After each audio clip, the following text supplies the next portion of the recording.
hello, hello. Kalu Kalay. How are we all doing today, my friends? It's me, the Notepad Anon. I write games for fun. So, working half-time as my clock, only now realize it's nearly 4 a.m. Go to bed. See, I've been having a problem, actually. So for the past, like, I'd say week, about a solid week now, I have been waking up at like 2 in the afternoon. I go to bed real late, I wake up real late, like, somewhere between dog and shit because Plague Demons got me. How are you? We're doing alright. Like, my sleep schedule's just been fucked beyond repair at this point, and I don't know how to fix it. And it's one of those things where the second your sleep schedule does get fucked, it's really hard to fix it because you just wake up late, so you can't wait. So you go to bed later, so you wake up late. It just is a mess.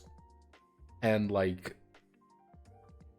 I what I need to do is I need just to like crunch myself back because I'm weird.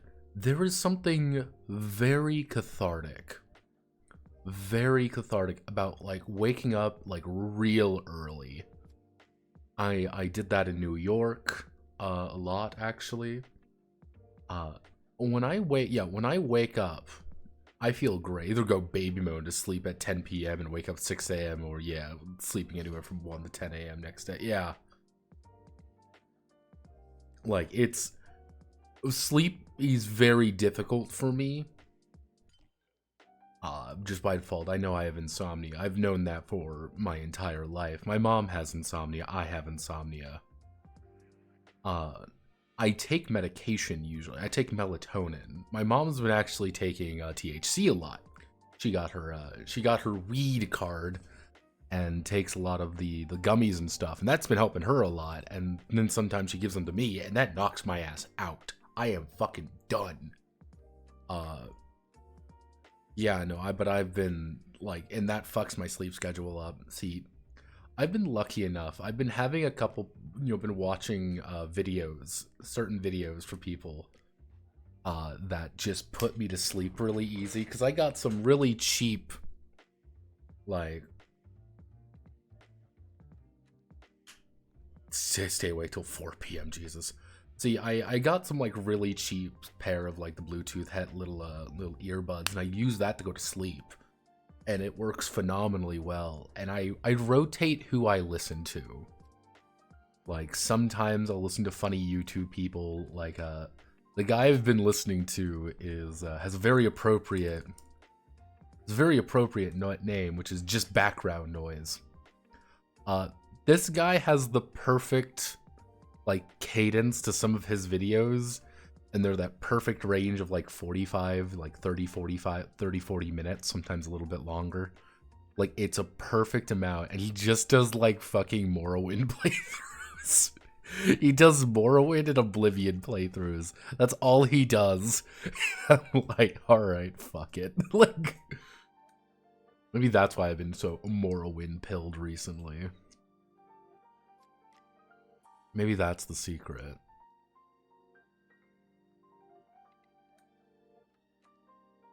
Oh, you need to do the same thing and then pass out 4 p.m. You sleep till like 4 a.m. Yeah, it's... What I've done before is do like effectively a like 24-hour thing to stay up all night and go to bed about... Usually if I can go to sleep about like 6 or 7 the next day. If I can power through then... I reset myself and I feel amazing, but it is a bitch. It is a pain in the ass getting there. And if you fall asleep too early, then you're fucked up even worse. And it's like, damn it. I should do that. I actually have my clock here. I haven't set my clock in a while because we've been having some power issues. Oh, you reminded me a couple weeks back I had a PS3 LAN gathering because I'm cool like that. Yeah, I play fighting games. One friend brought edibles from cupcakes. He said, oh yeah, like 3 of them. I felt nothing really. See, we all ate one. Fucking hell. So, yeah. Sleep cap and slippers, tear honk snooing. Exactly.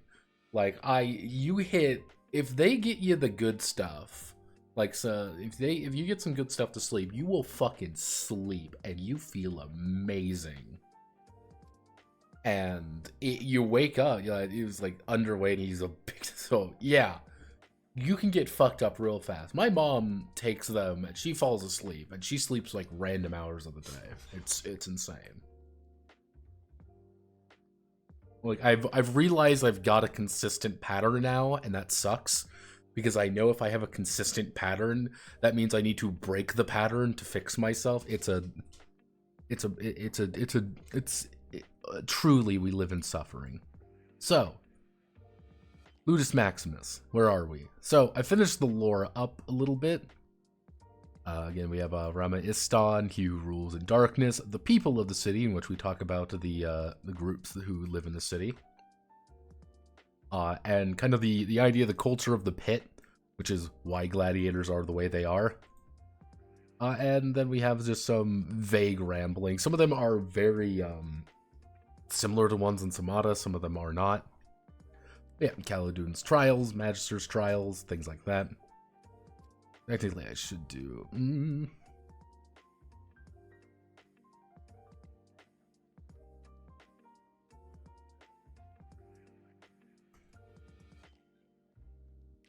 Yeah, I remember. Magisters make checks, gladiators make tests. Momentum and hindrance, pretty easy. Destined rolls, of course. Today we are going to be doing Birth of the Ludus, otherwise known as we are going to be writing these out. I sorted them out. Chechens? Rama Istan. Rama Istan is actually it is a combination of a Thai man actually. Yep, because the main god of this area is Rama Minasura, and he literally just named a city after himself because he's a dick. Are we Chechens? Did I miss a Rama Istan somewhere? Is that somewhere? Yeah, I missed the first stream. Is Gladiator managing sim or straight up Gladiator? It's a Gladiator managing sim, but you can get into the fight because I felt that was very important. Yeah, like that's kind of like one of the things. So the basic idea in this extremely convoluted thing is you are running a Ludus. You, the player character, are running a Ludus, which is a school or a business of gladiators. This is what you are, kind of like what your school is, and this is your title.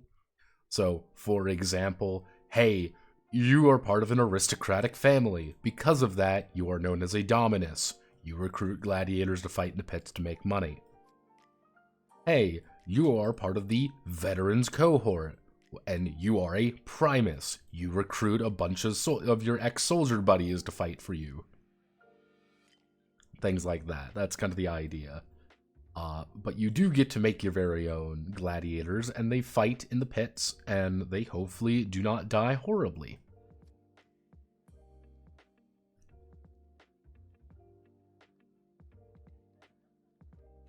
I might run a one-shot using Neurobeat. Neurobeat, it was probably one of the weirder games I wrote. It's probably the most feature complete. And just there enough to work, if that makes sense. That's why even kind of like at the end of that video, I'm like, I don't know what to add to Neurobeat. I genuinely don't know.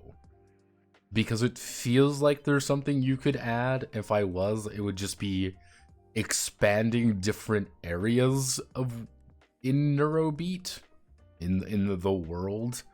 But even then, I'm like, like Neom works as much as it does because it's Neom, and it's such a fucking mess of a city.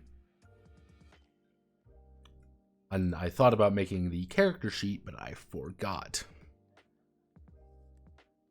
Yeah, it's like, with Borzoi, like, half of me wants to set Borzoi before 2099. Like, the entire idea is Borzoi is a thing happening before everything.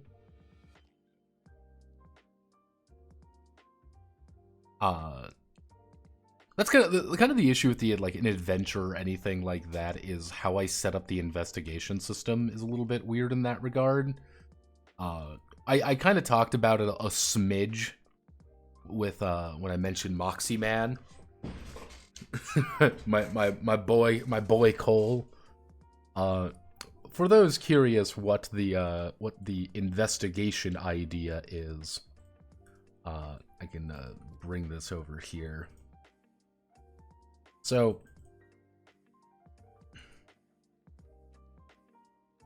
kind of the idea of the new investigation system is there are different areas surrounding a main location, if that makes sense, kind of like your home base a little bit. And the idea of this is there are different investigations and different things going on in every area, and you are trying to put a fire out in Area 1. You might be wanting to put a fire out in Area 1, but that means a fire in Area 2 is getting worse, and it's getting harder to find things. Oh, Area 3 has issues, Area 4 has issues.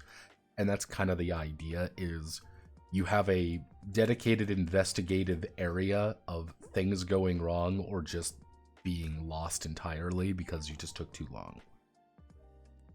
That's kind of one idea of doing it. But yeah, it would be a lot easier if I did it, like, that system would be a lot easier making an adventure for and basing the adventure around, but that's just a me thing, and I'm really bad at writing adventures to begin with, so let's not kid ourselves here. I'm very bad at those. But let's get to this.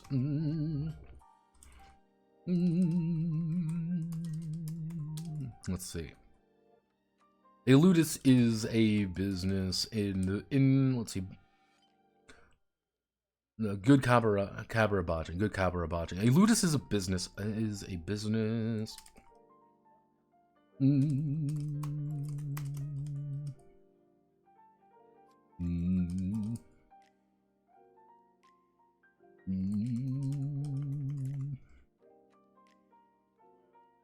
Due to the... By the way, Notepad, are you still doing mercenary work that you mentioned on your website, making games for people, etc.? Isn't there a formal request?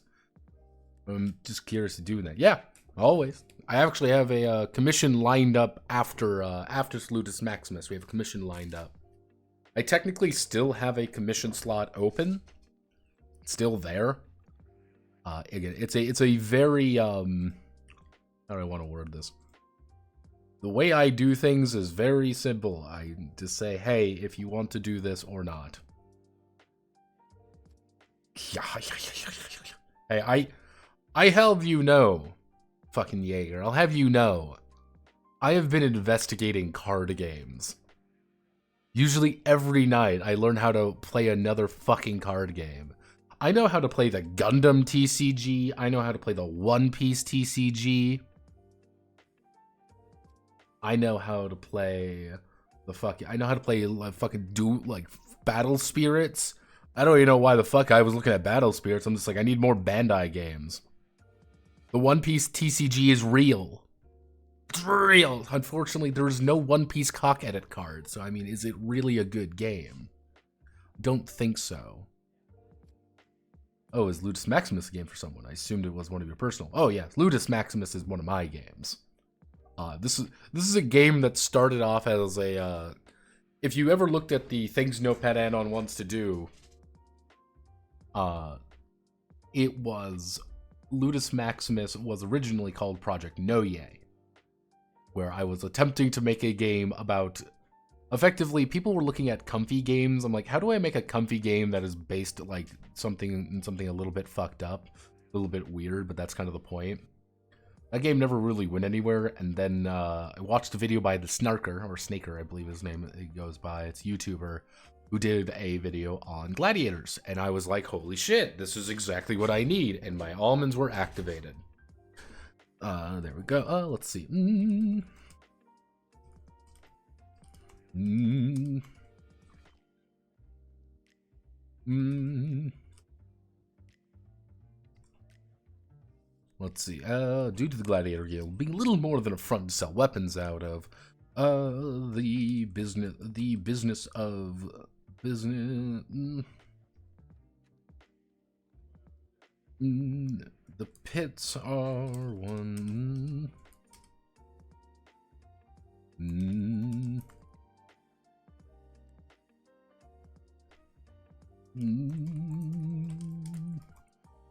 Regardless of standing, the Magister. The Magister is the Magister owns, operates, or at least is the manager of one of the Ludus, one of these Ludus. Each Magister has their own story and problems to manage. With each one,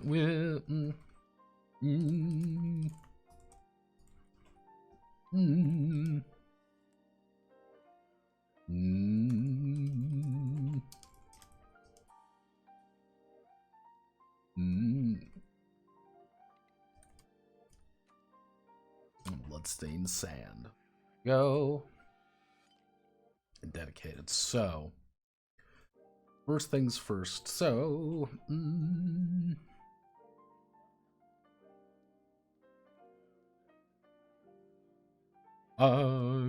when starting a season, each magister will need to construct their ludus with one of 2, 3, 4, 5, 6, 7, 8, 9, one of 9 backgrounds. Each of these backgrounds, 9 backgrounds, each of these backgrounds provide initial funding.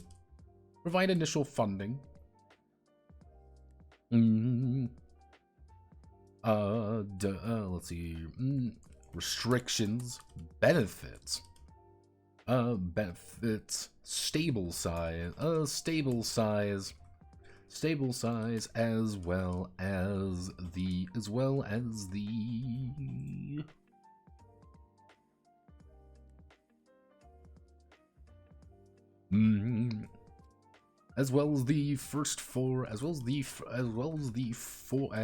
starting values of the perceptions others have of the magister.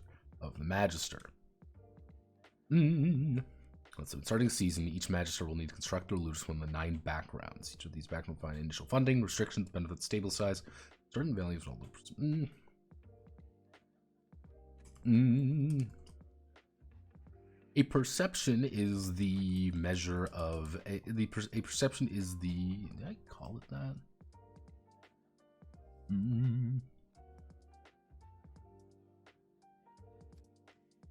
Oh, I call them titles.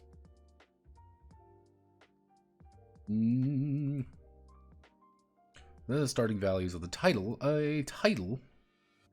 A title is a perception that the people of Rama-Istan hold about the magister, and in turn their gladiators.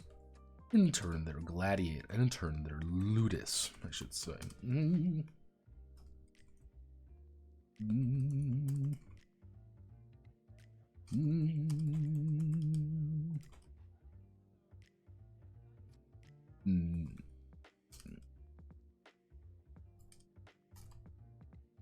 Let's see. We'll provide the target number for a majority of the magister's checks,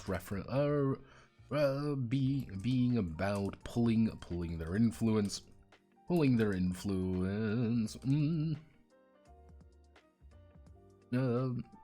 Actually, about using.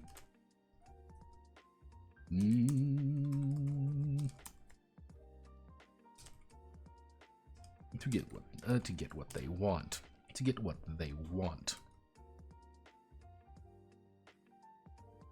to get what they want, and then we're going to do insert table 2, 2, and then we're going to put you like this.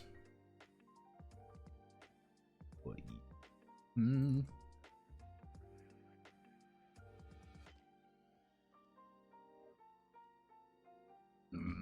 hedonism, influence.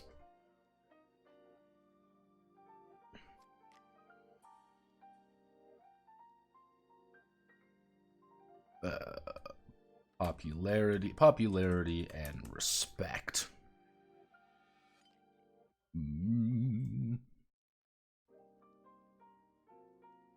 Let's do luxurious Roman. 1, 2, 3. Okay, we're going to put you like this, put you this.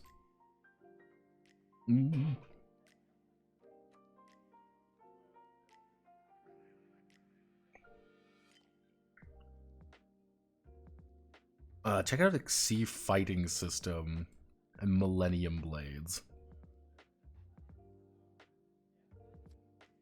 Let's see, Exceed fighting system.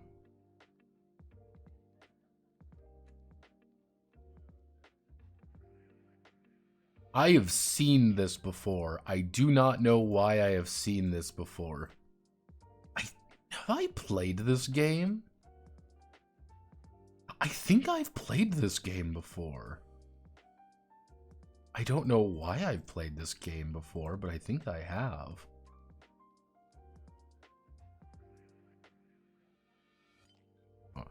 Honestly, we can put it on the list. No, it's not fucking Evercris. What was the other one? Yeah, I can almost swear that I have played that game before at like a con. I remember having fun with it. Millennium Blades. Yeah, it's just CCG Simulator. Play as players who are playing the greatest CCG ever.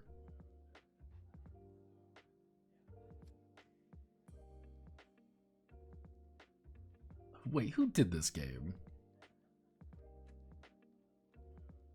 Level 99 games. Do I know you? No, I do not. Wait, Pixel Taxi. That one? No. Oh, okay. You know what? I can...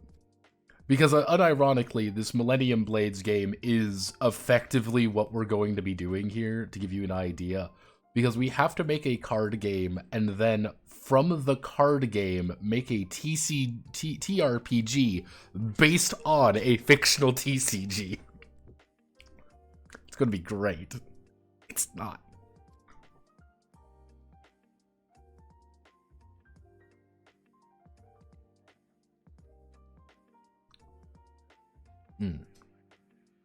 Oh, I completely forgot. Thank you very much, Henrique999, for following. Also, we made some we made some progress on Trundlewood Forest, which is to say we didn't make any progress. I keep staring at it, and I keep dying inside. So, let's see.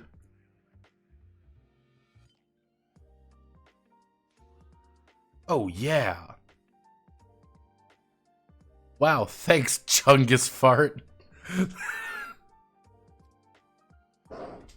Yeah, remember, it's a TRPG based on a fictional anime, shilling a TCG that doesn't exist.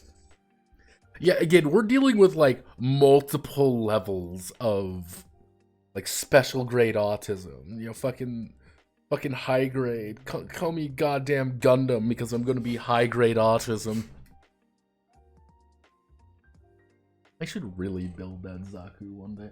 I've got a Zaku that I've been needing to put together for months, and I just never got around to it.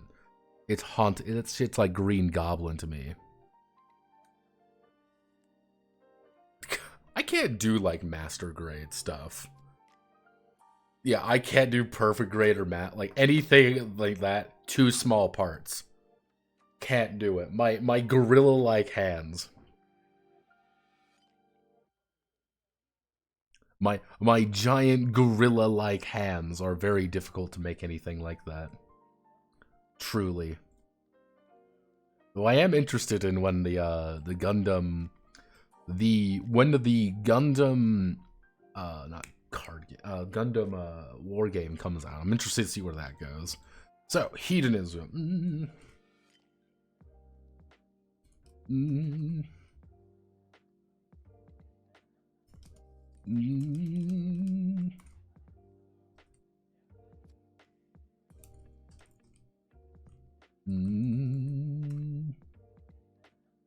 Let's see, the Cult of Rema Minasura, the Decadent Host.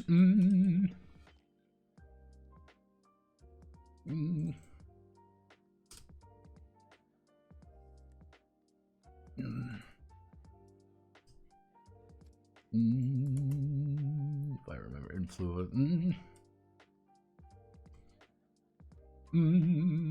What would it be? Magister's power and not influence, but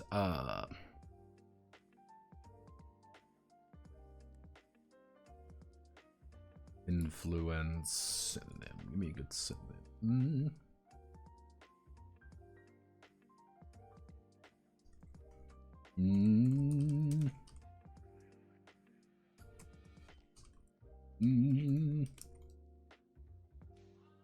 Oh yeah.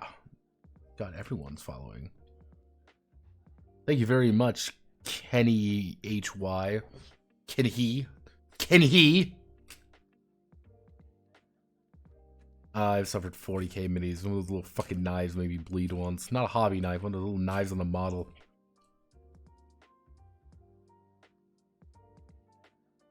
Yeah, Twitch will censor some random things.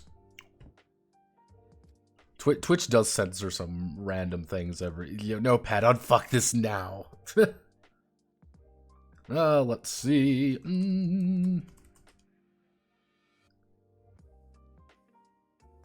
I want the word popular. Aren't you popular?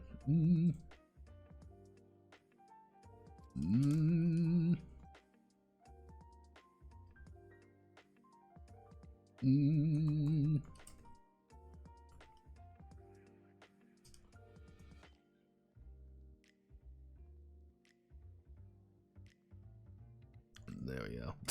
Yeah, your favorite approval of poor people. I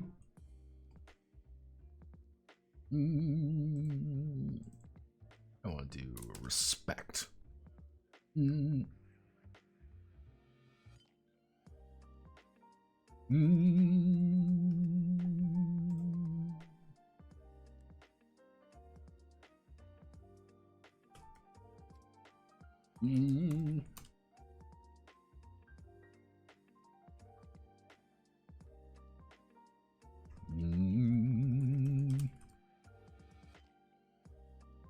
we go.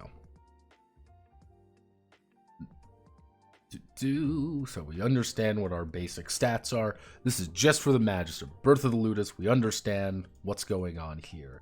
So, because we're doing heading 1, we're going to go down to heading... Unless we do heading 2...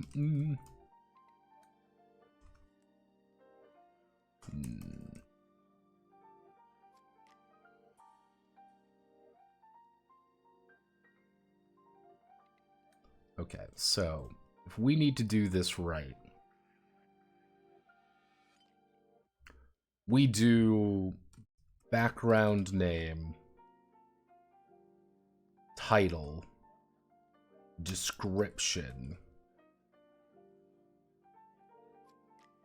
So it would look something like 1, 2, 3. We do a very basic description about what they are, and then we would need to do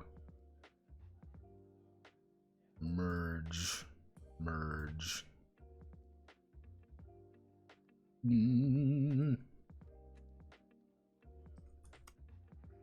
We do initial funding. Pretty much how much gold do you start with and why. Then it would be let's see. Mm. Stable size. How many effectively? So the initial funding was money, starting money, and Y. Stable size, number of gladiators / starting gladiators.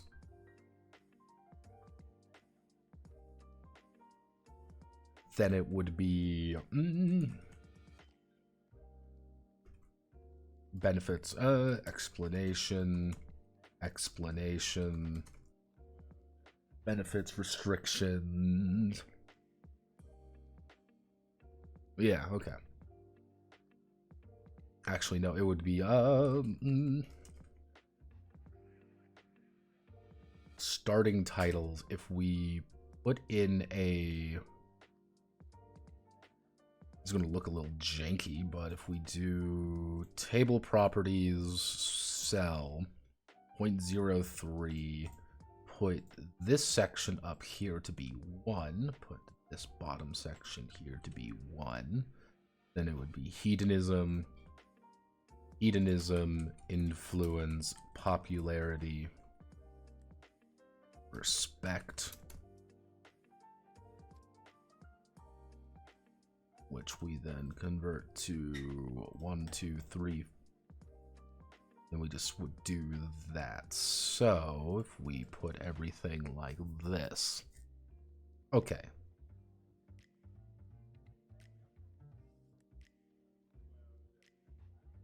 So let's just start off. This is purely in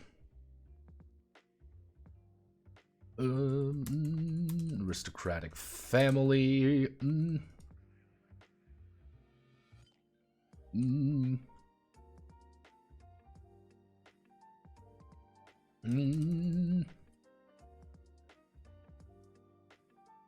The Dominus, Domina. We hit that 1, 2, 3, 4. We do something like this.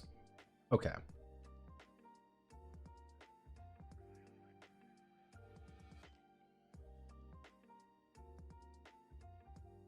Okay, maybe. I don't know. This is an amazing event. Don't worry, we can be streaming till midnight.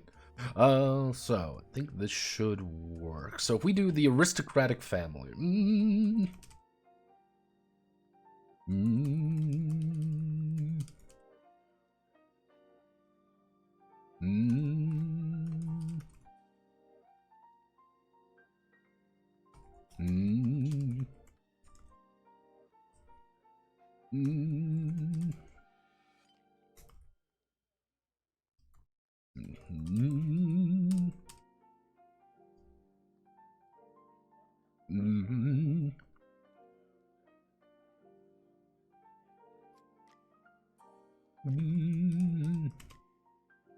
There we go. Actually, what we can do, why don't we do Josephine Sands? We do, you know, a member of the aristocrats. 1, 2. So we do something like that. Cool. Initial Monday. I'm just going to apply a very arbitrary number right here, which is going, let's say 2,500.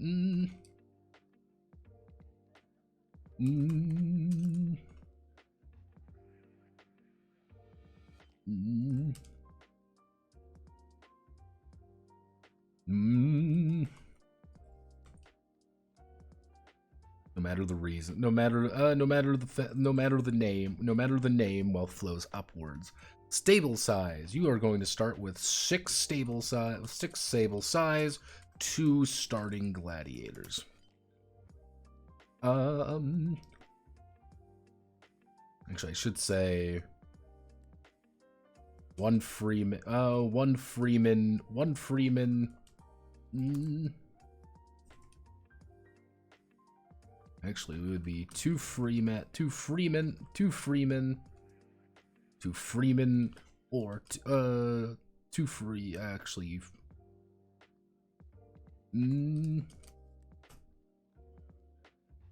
benefits.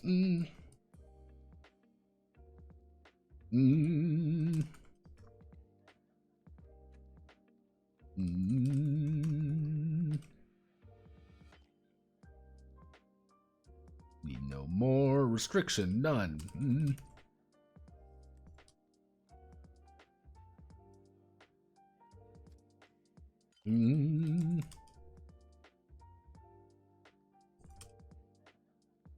Starting titles. So, hedonism, you're going to, if we have a total of if we have four stats, let's say average is 10, that would be in total 40, so let's bring it down to 30. Okay, so you have 30 points to spread. You don't have a lot of influence. You do not start with a lot of influence among hedonists. You are not extremely popular. So that's 20.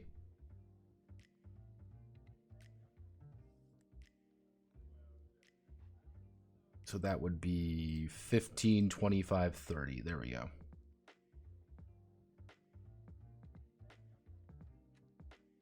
Question I've always wanted to ask, how do you make a game that's both TRPG and a board game, even if you don't really define it as TRPG per se, but those elements, kind of like a solo RPG that are very board gamey, game about Rangers you reviewed. Like, the idea isn't, like, esoteric. The idea there would be, there's a, you can borrow a lot of elements of TRPGs and apply them elsewhere. Leveling, hey, you can level up. Hey, you can do this. Hey, you can do that. Like, you can have a lot of those, but like, hey, I want to put it on a board game. God, what was it? It was Mice and Mystics, I think it was called.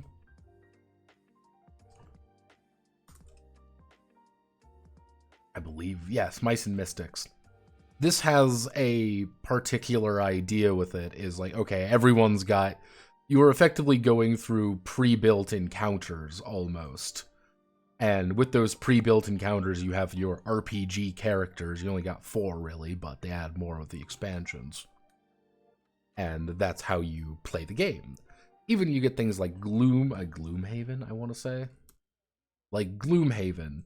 Same principle. You're still leveling up. You're getting better. You're doing things. But we've just broken it down, and we've made things a lot simpler in some other ways. And that's what it is. Instead of having absolute freedom, you make compromises in exchange for that freedom. Like Rangers of Shadowdark, for example. Like, Rangers of Shadowdark works as well as it does is because it gives you just enough that says, this is also a war game, so don't think about doing anything else with it.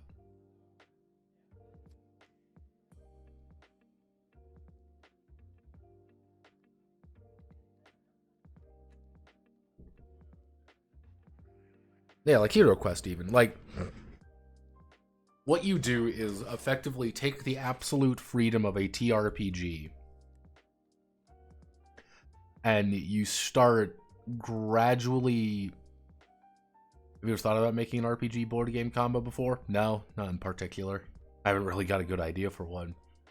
But effectively, the basic concept would be is you take away aspects of that freedom and replace them with something else. Hey, you don't get to make your character, necessarily. You have a preset number of characters, but each character does a lot of different things because this is a board game. Hey, you don't get... Yeah, you replace them with rules and make that a little... Hey, you don't need a game master for this game because everything runs very rigidly. Is this good? No. Yeah. Is this bad? It could be. It really... It's a very particular thing. I think this... I'm going to reduce the size here by 1.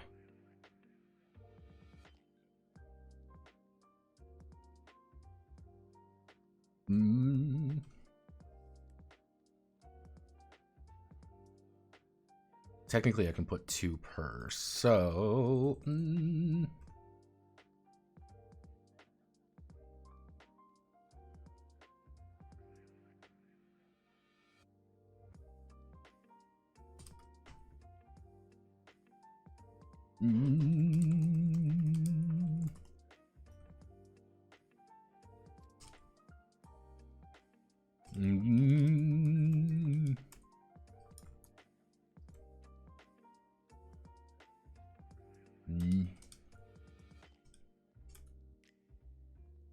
little more than a business for a cultural group. Initial funding, you're only going to start with 1,800.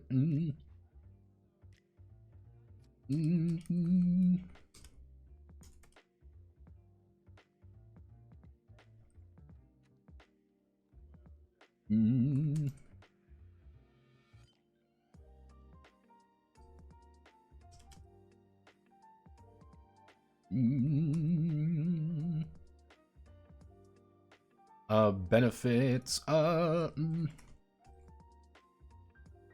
cultural superiority, cultural superiority. Do not random. Do not randomly determine a gladiator's culture. Choose their. Do not randomly determine it is the culture. It is the culture of the lodge. Culture of the lodge. Restriction. Cultural superior. Cultural restriction. Actually, it would be cannot recruit. Cannot recruit or.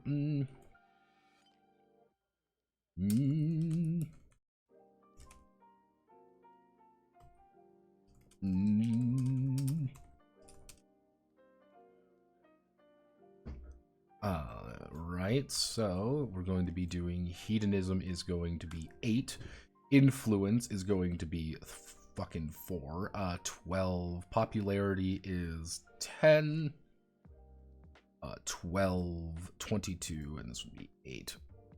So that'd be 16, 20, yeah, 30. You are effectively racist. That's your superpower, racism. Decadent band.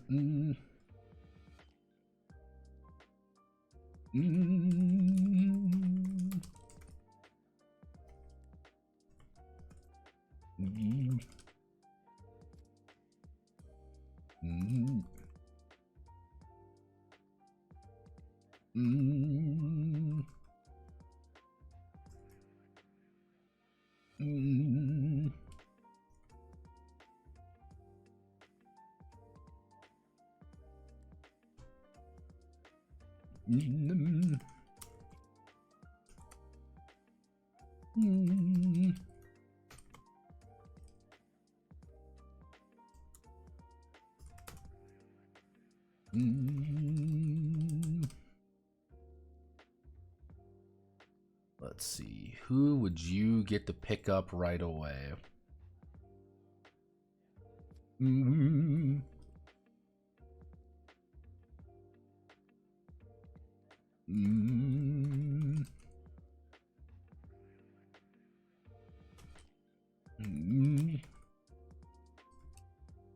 Three slaves, framing criminals, or actually more criminals.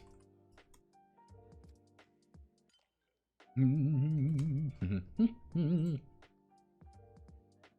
down to the decadent band, 25% discount.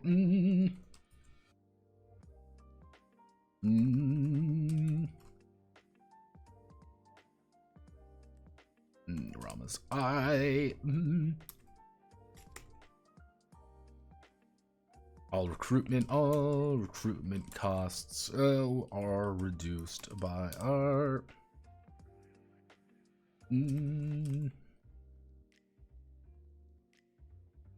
Oh, actually, are discounted by 25%. Are discounted by 25%. Restrictions. So it would be, where is it? It would be, what did I say? Actually, okay, it would be level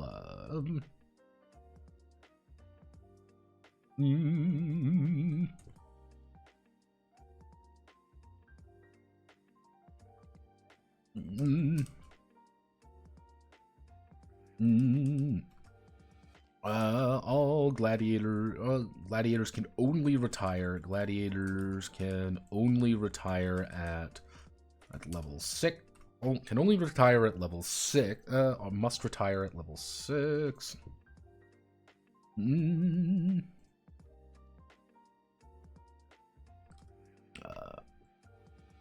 It would be, yeah. Let's see, gladiators must retire at level 6.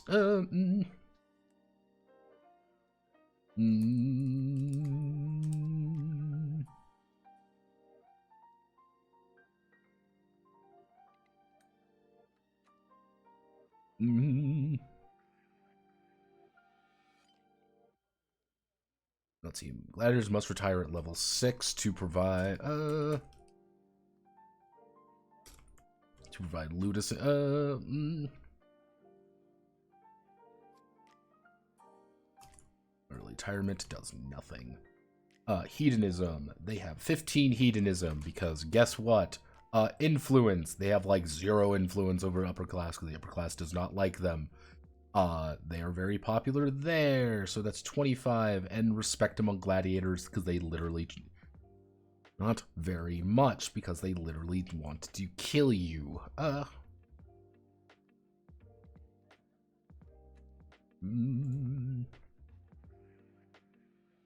Decadent, dungeon dregs.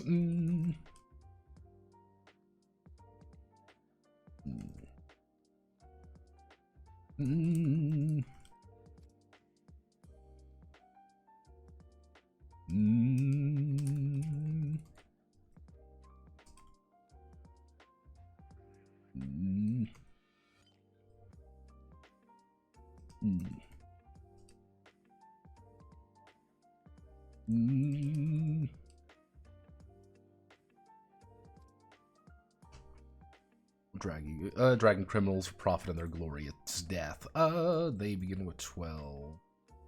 They begin with 12. They begin with 1500.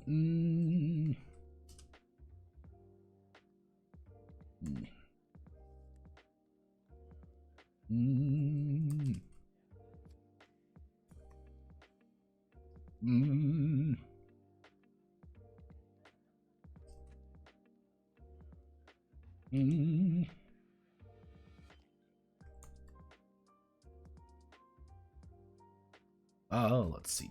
Stable size. They have 15 stable size, and they start with 5 criminals.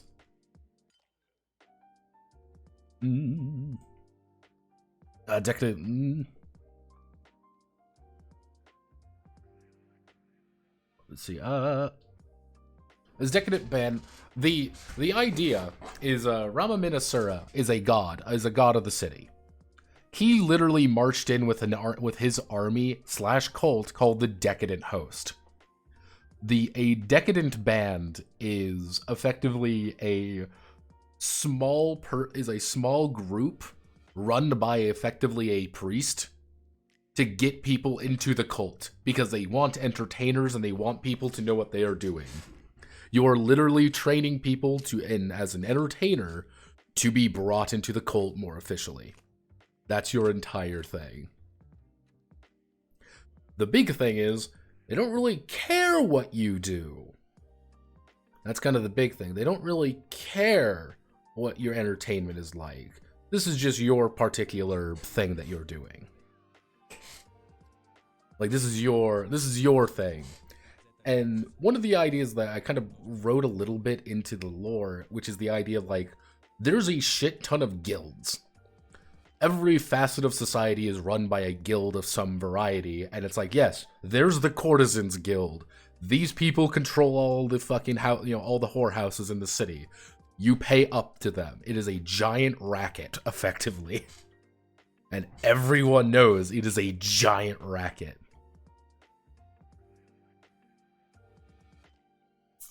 You can.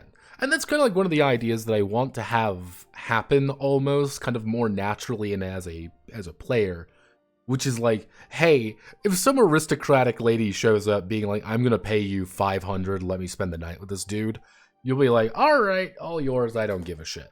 Not my fucking problem. Go for it. You can do whatever you want. Because that's shit like that happened back in the day. Be like, yeah, if you want to play a complete scumbag and treat these guys like dirt, you can. Some of them might like it. Some of them don't have a say in the matter because they are slaves. Or in the terms of the dungeon dregs, which is, hey, they literally don't have a say. Let's see.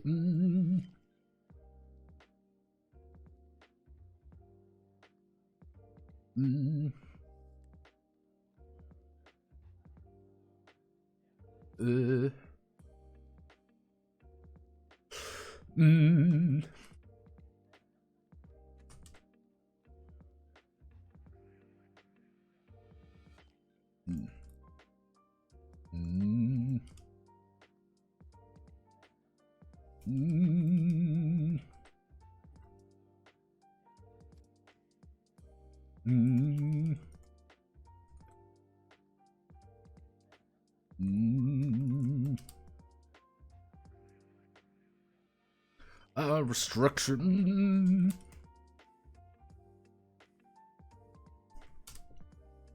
Let's see. We want to do.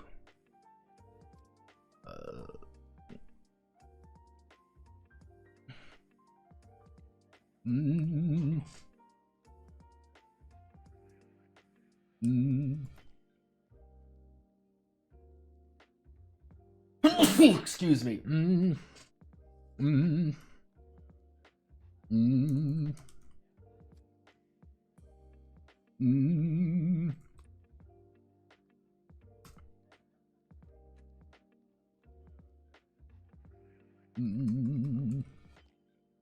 Let's see. Prisoners immediately retire upon reaching their buyout.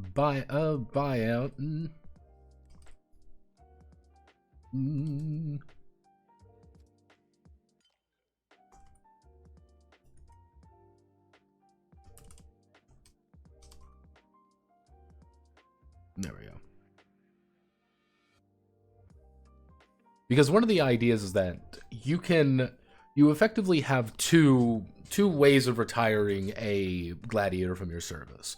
The first one is a Ludus retirement. You are a level 8 champion. This guy is amazing. I'm going to retire him to improve my Ludus.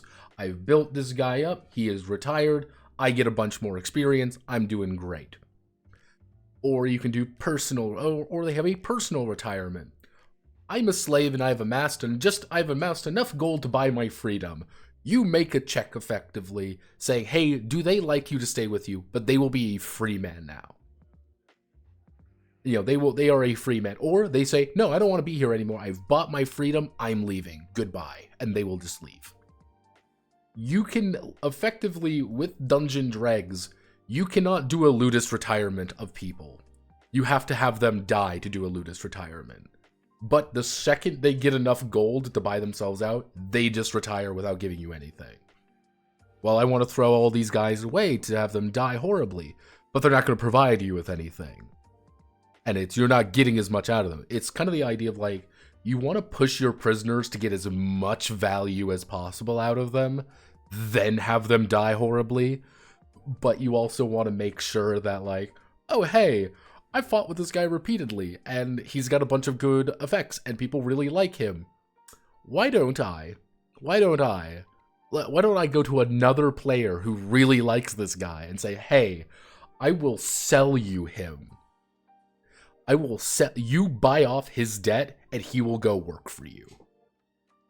That's my deal. You buy him off of me effectively, and you can have him. And that should be a thing like, yeah, okay, I'll do that. I'll pay double the amount he still owes. Give me him. And you can add it to him to your roster. And that's kind of the idea. You don't want them to retire personally, but it's like, how much money can I get out of these people? How evil can I horribly be? Gaylord. There we go. Compared to, let's see. It's okay, I figured it was just that because Vake. A Twitch asked me sending a message if I said yes and it still blocked it. I think the funniest one is the IRL Rome. People could buy sweat and dirt scraped off gladiators to use as good luck charm. You could upset interesting mods for a retirement fight. Yes. If them battling are free, they would just hurt you as a free man.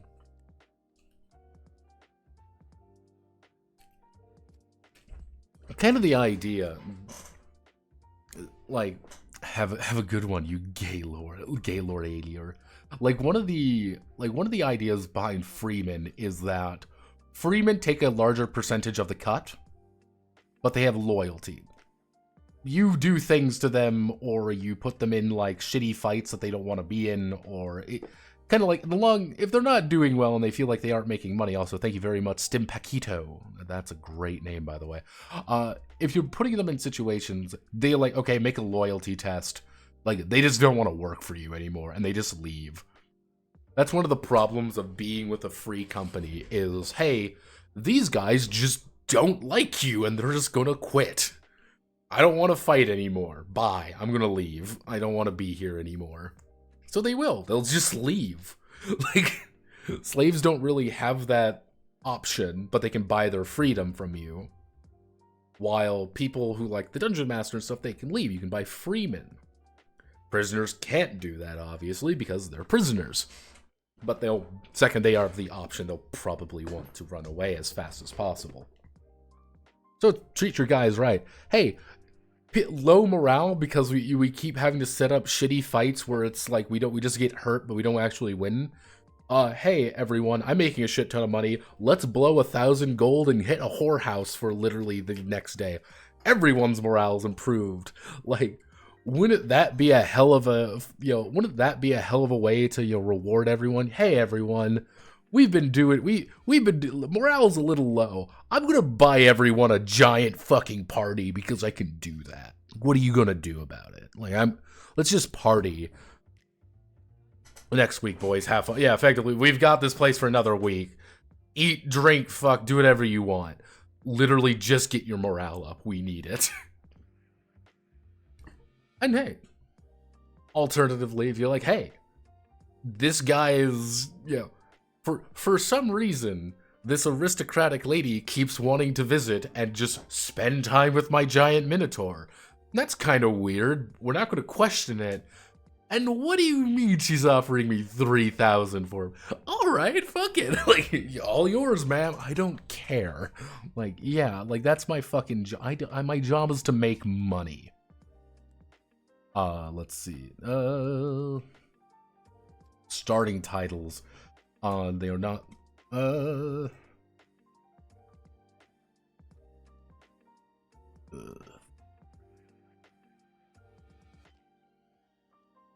Let's see. 5, 10, 20.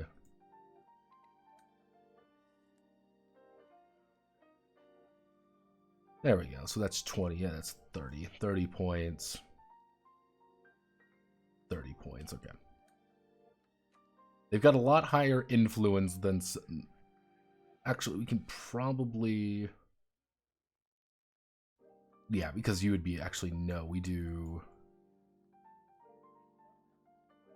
Hey, you're doing a cultural thing. Your job is literally you work for a torturer's guild. Free company. Mm. Mm. Mm.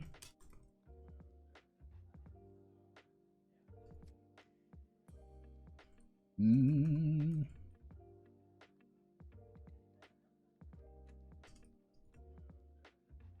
Mm.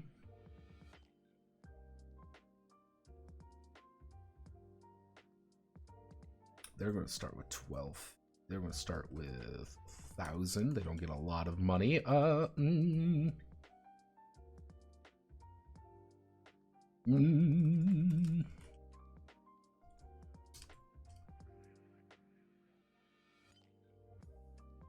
Mm.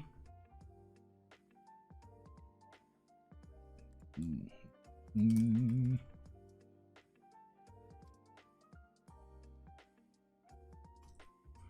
Mm.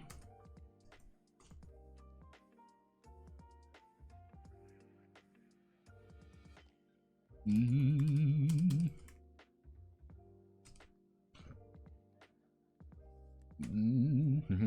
Mm. Mm. Mm. Mm. Mm.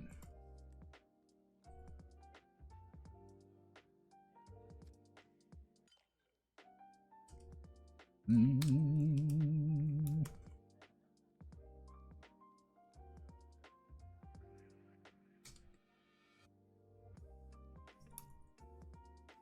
They only recruit free men.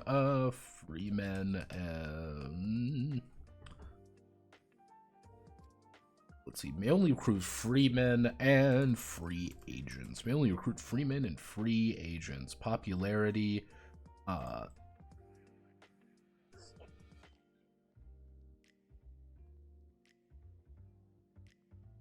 Let's see. 8. Actually, that would be 24, 25.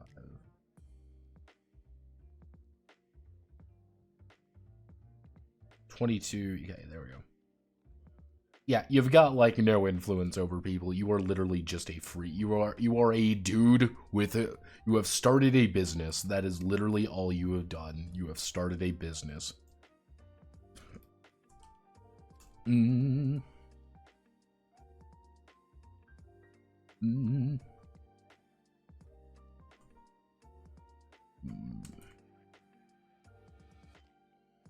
Mm.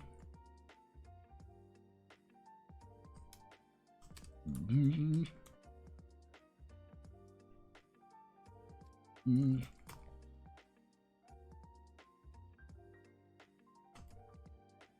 Mm.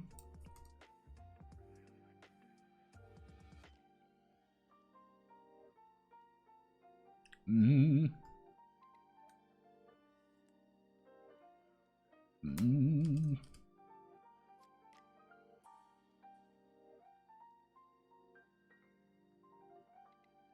Mm.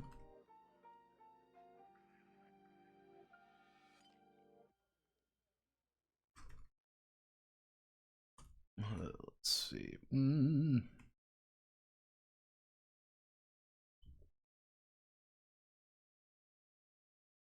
Let's see. We do that. We do that. We do this.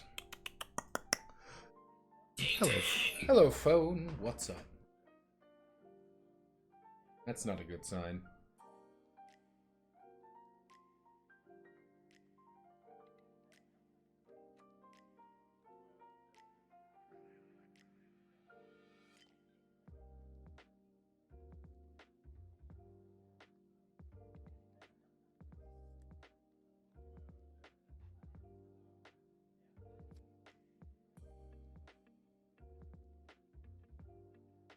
Ugh. Looks like there was a shooting downtown. Let's see. Initial funding.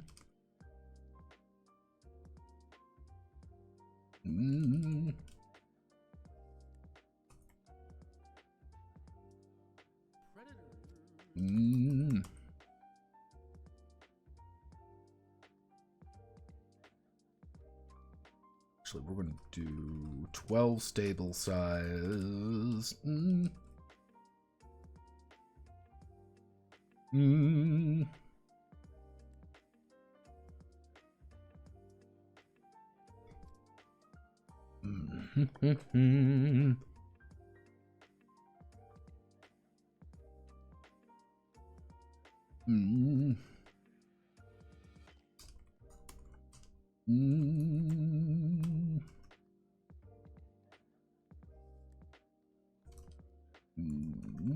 They may recruit beast monsters and sapien.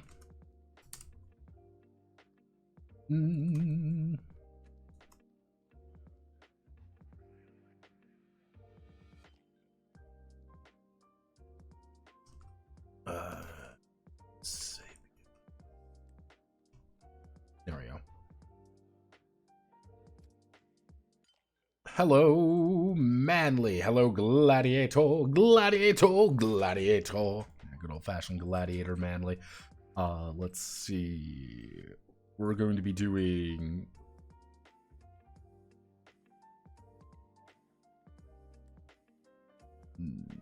actually. That's 20. Immediately. Manly's been shot and killed.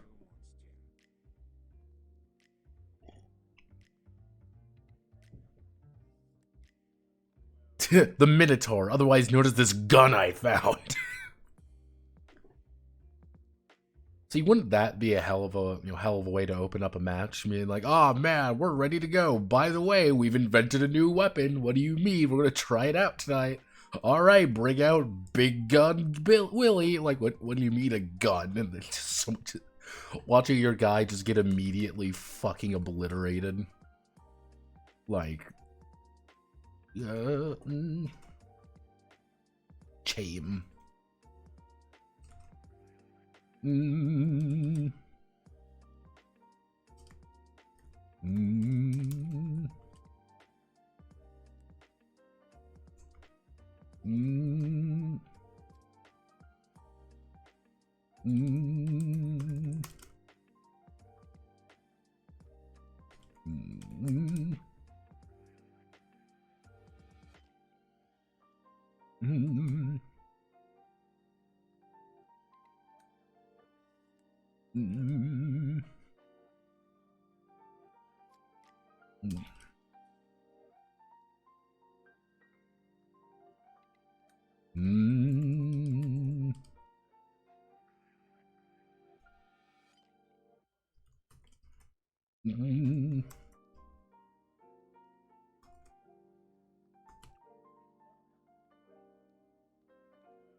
Let's see, any actually any recruit, any aspirant, I should say, any aspirant.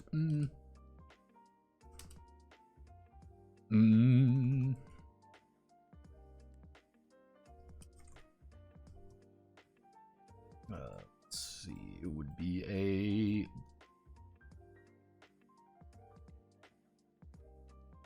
actually must become one type of tier 2 one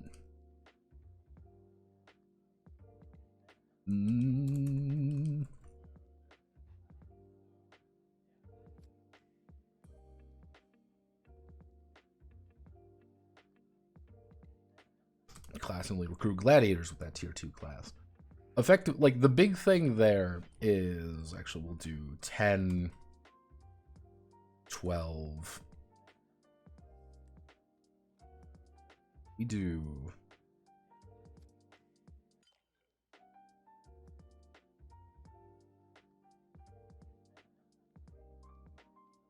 5. That's 20.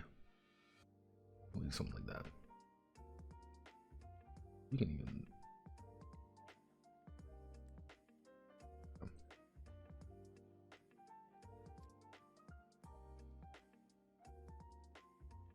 handle his first battle.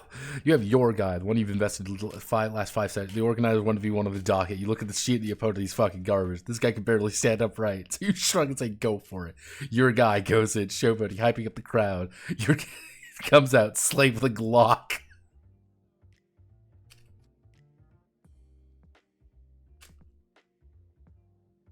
Yeah, that's the kind of the idea of the Scalo is they have two they have one big restriction is that all of these are technically specializations. You can kind of think of that as like your tier 2 class. So cool, you know, this is our tier 2 classes. you can only effectively choose one of those tier 2 classes, but you get gladiators dirt fucking cheap. Because normally, a gladiator starts at level 3, which is like better than most other people, but cost 800 per head. But they are way better than everyone else. They cost a lot to get, but they're pretty good. You get them for 400. You get them real cheap, real easy, but you're kind of restricted to what they can be. And even if you do pick up people who are level 0 or aspirants, you have to kind of say, okay, you're going to become a marshal. No matter what happens, you must become you must become a marshal. No matter what happens, you will become a clansman or a barbarian or something like that. You are a one-trick pony, but your pony packs a fucking punch.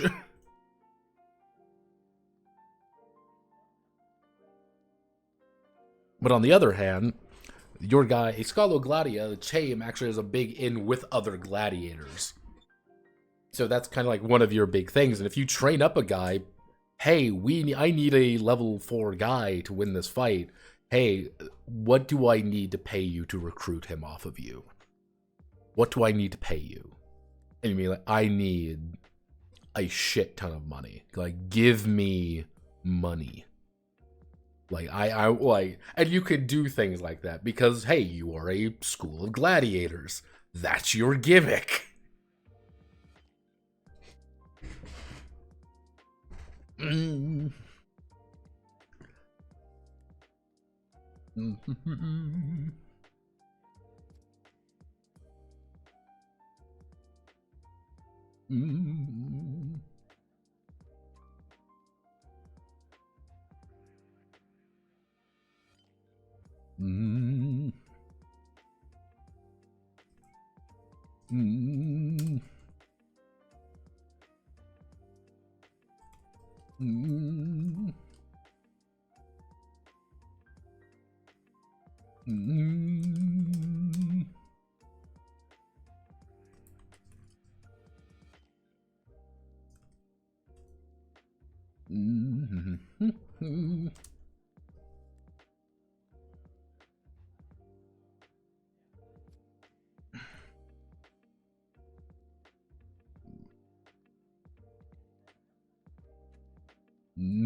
That would be 22, 30. Yeah, literally no gladiator likes you as a... Slavers are not really liked by most. Actually, we can even bring that down to like 3, so that would be...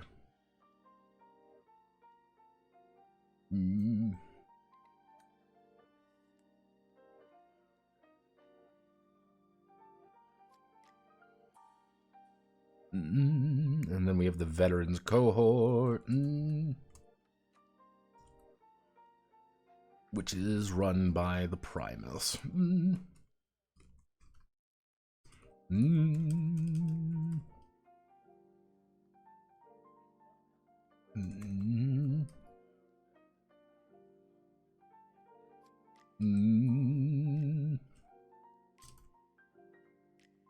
Oh, shit.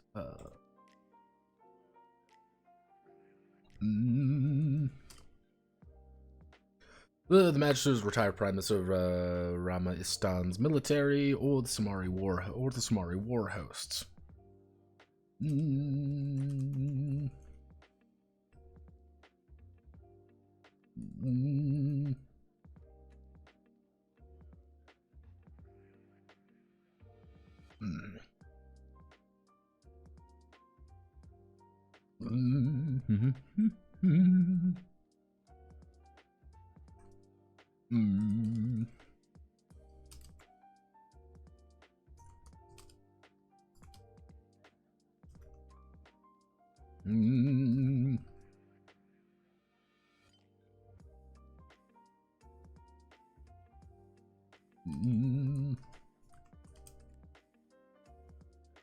And they have a 7 stable size with 2 soldiers.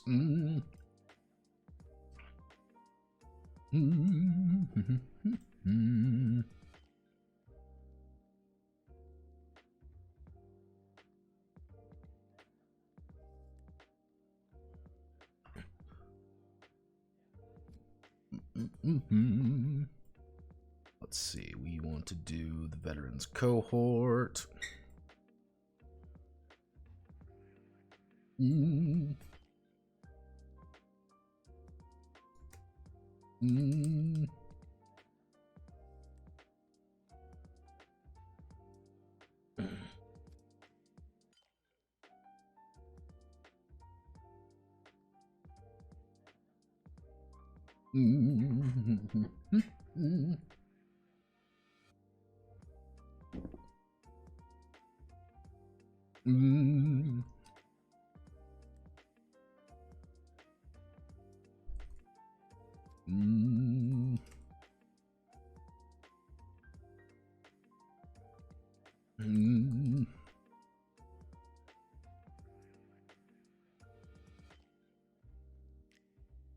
Let's see.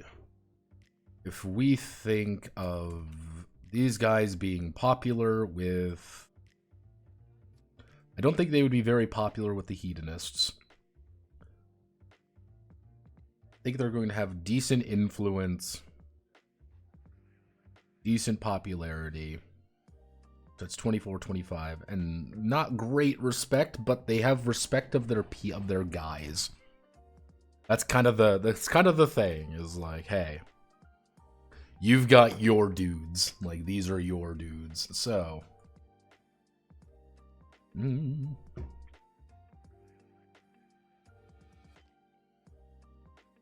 so we're going to get rid of this. Delete table. Cultural Lodge, then the Decadent Band.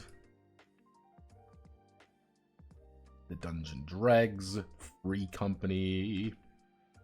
Like, there's a part of me that wants to put down a, like, note being like, this is a very complicated, like, start. Do you, like, please don't do this if you don't want to. You know what, I can actually, you know what I'm gonna do? I'm gonna make that as a,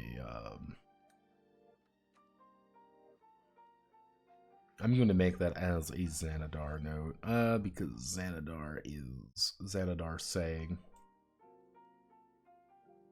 So Xanadar sayings.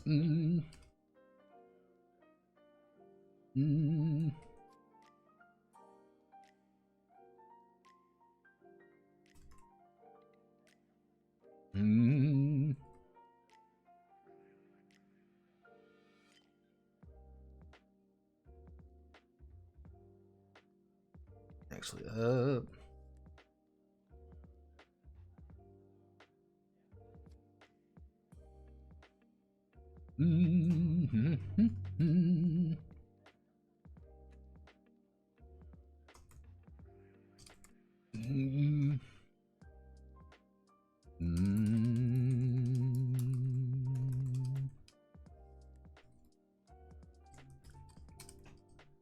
Below is a chart indicating how complex each of the... How complex each of the different...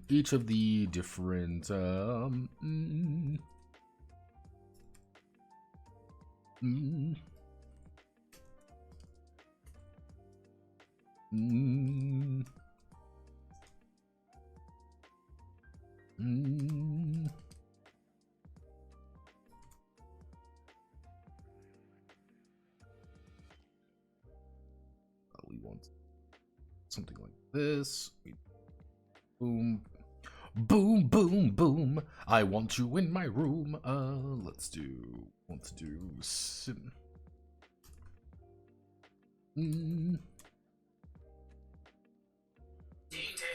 Hello, phone. Simple, complex, and demanding.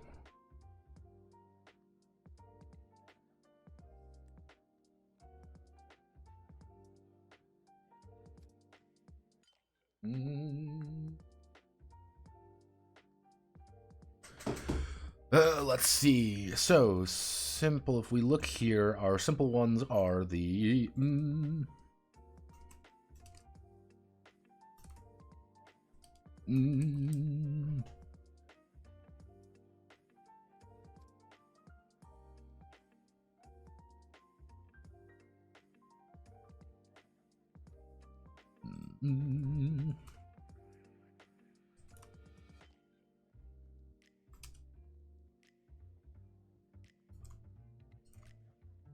And then the demanding ones are the...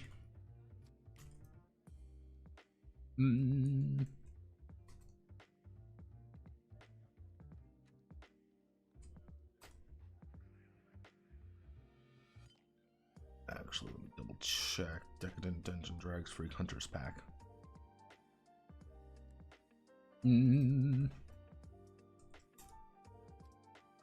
Let's see. We will do reason of the...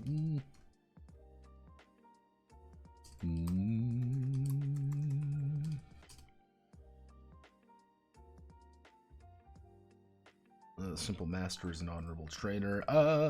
Reasons may be slightly different, but simple. There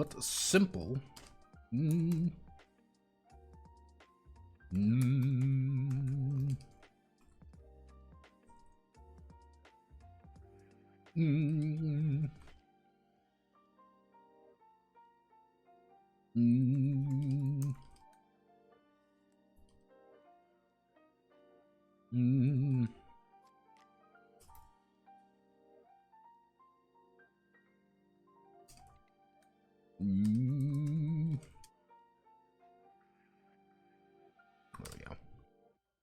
That's kind of the idea. So it's like simple ones like the Aristocratic Family, Slavers Guild, and the Free Company. You're literally just there to make money. And it's pretty simple. Like, you don't really have to worry about things for really further than that. That's kind of the thing there. It's, hey, as the Aristocratic Family, you have no problems and you have no issues. You are just an aristocrat. As the Slavers Guild, you just have to buy slaves, but slaves are all point buy. That's the big thing. You get to custom make all of them. It's very easy to do that. And then you have the Free Company, which is very simple to do, generally speaking.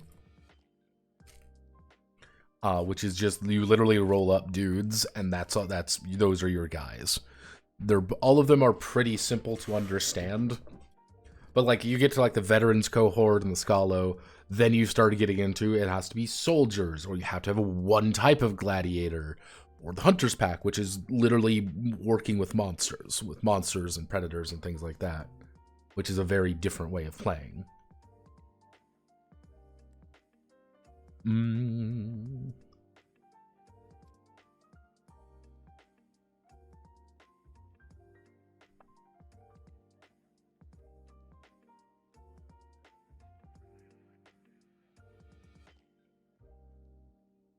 Okay, so...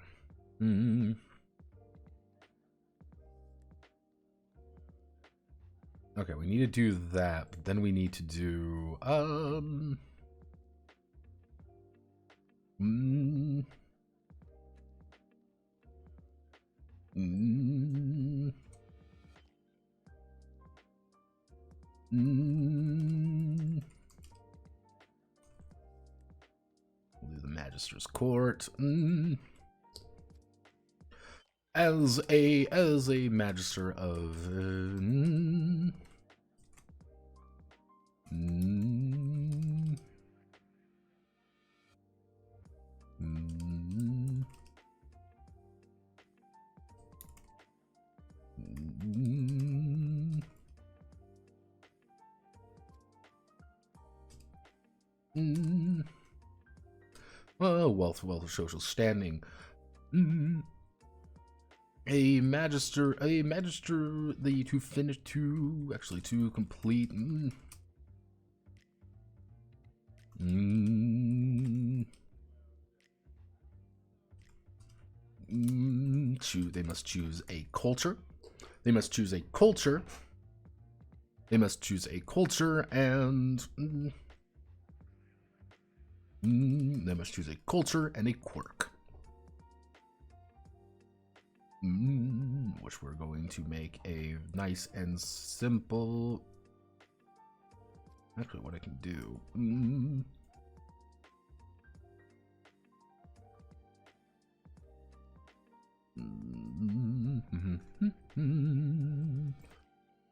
1, 2, 3. And then we grab all of you. So we want to do Seneca. We want Seneca, Chawan, Samari, Kamta, Baijan, Xanadar, and let's see, 1, 2, 3, 4, 5, 6, yeah, all the way there. And technically we can also put down outsider. Let's see, so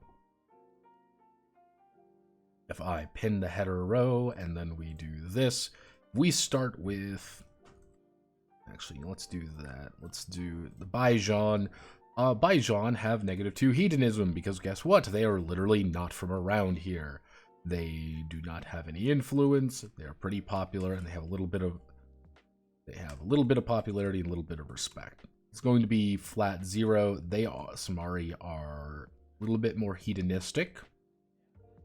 They've got a little bit less influence. They are very popular though.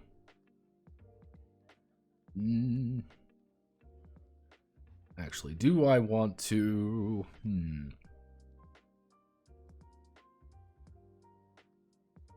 Do I want to make this even, or do I want to make this lore accurate?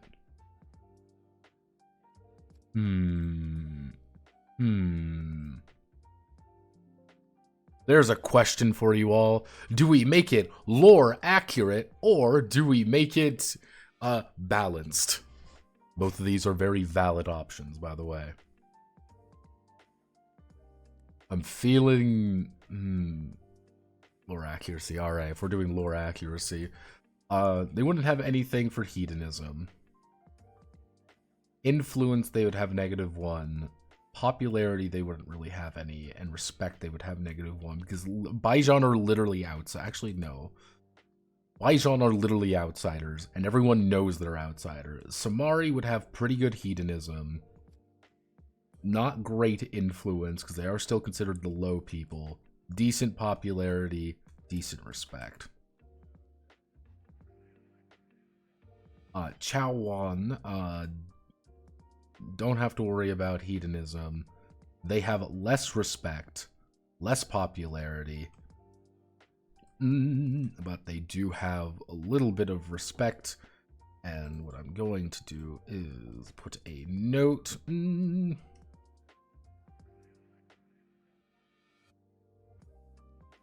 Yeah, kind of the idea of being Chawan literally means you are a cataman. You are a cat person. And that's just something that just occurs.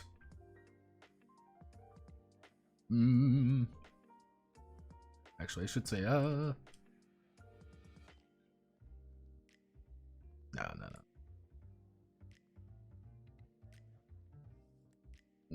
Come to, don't really believe in that. Don't really believe in that. They're decently popular. Don't really believe in that. Actually, they would.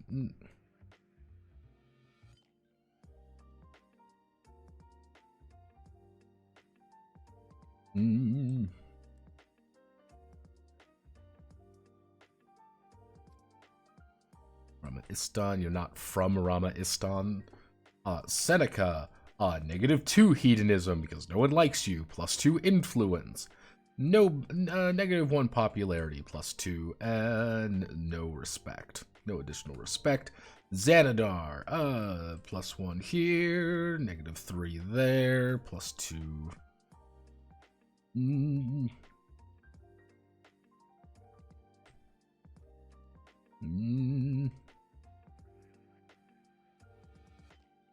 Yeah.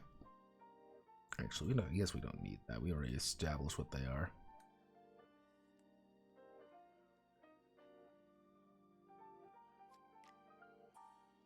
Please don't break. Please don't break. Please don't break. Huh. Weird. Fuck back and Neko Neon Neon. Neko Neon Neon. Call me a kitty cat.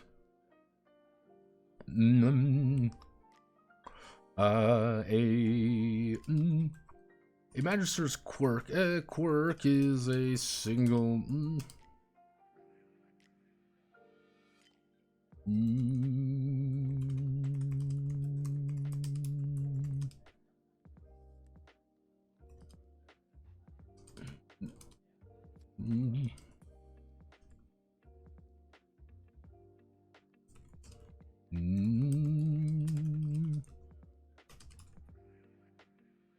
No matter what, when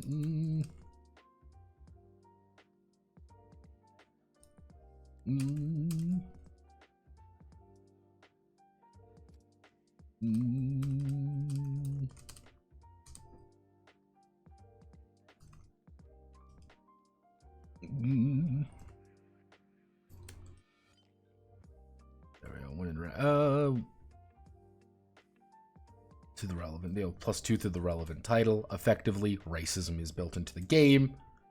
Magister's quirk is a Magister's quirk is a single Magister.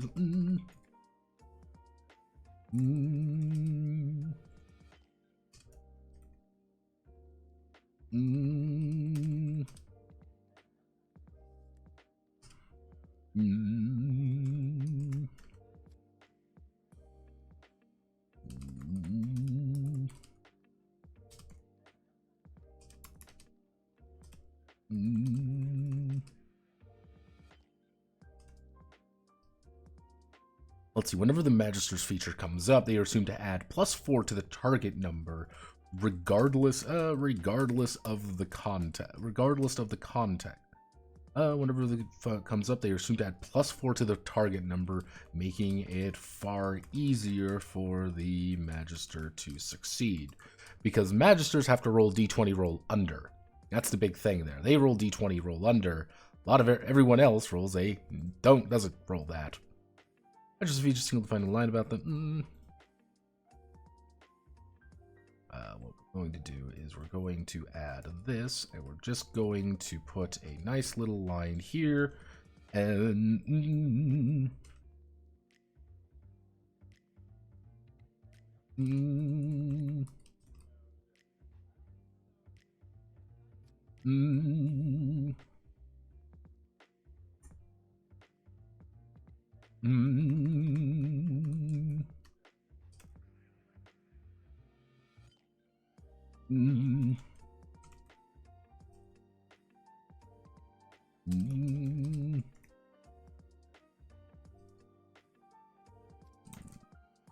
learning their chain.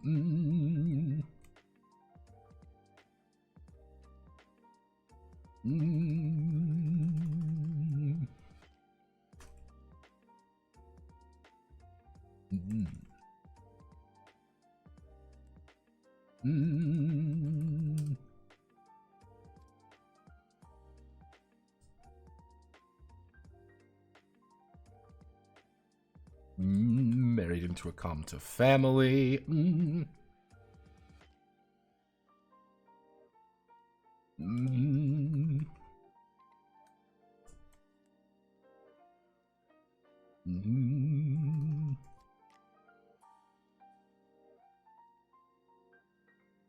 you go. Little things like that. It's just like, it's just a feature. Some are a little bit more obvious than others, but it's like, yeah, hey, the fact that you are a Xanadar does mean something. Why does that mean something? Because it means you are a 7.5-foot tall death machine, specifically bred to kill people. Yeah, people are going to look at you a little bit different. Like, kitty, kitty, cat. Got him.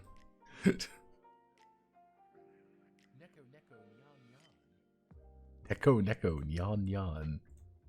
As we know, I am a little kitty cat. Meow. So that's the Magister's Court. So the Magister is effectively done. So what we need to do now is, if we get that, the birth of the Ludus, so you choose your school, and then we need to recruit our initial gladiators. Okay, so I guess that would be... I guess we would have to do... wouldn't be there. I guess we would grab you.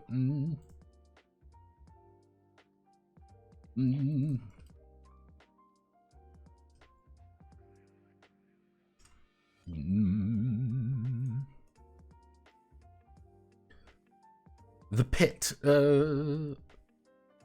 Actually, no, it would be down to the pits. It would be,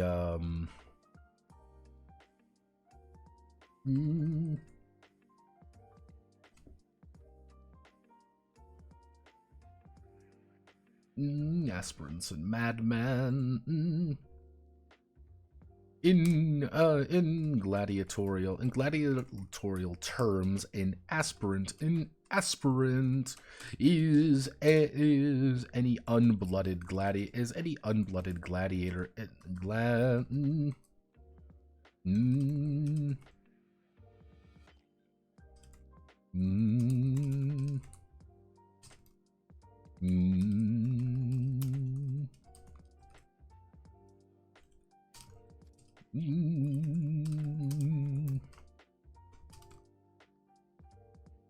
They'll drop this title and start earning their marks and start earning. Once they earn their mark, they will drop this title and start adopting.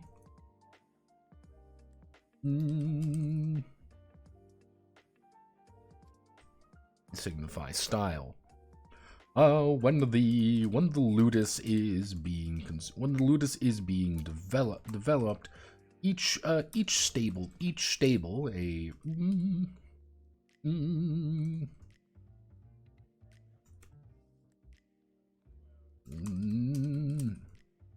on contract / enslaved by the Ludus.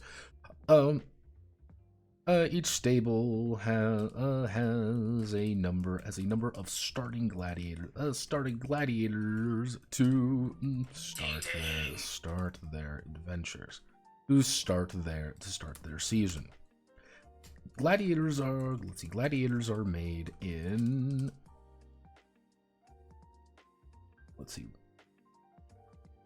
in one of 5 methods. Each indicating a different approach to how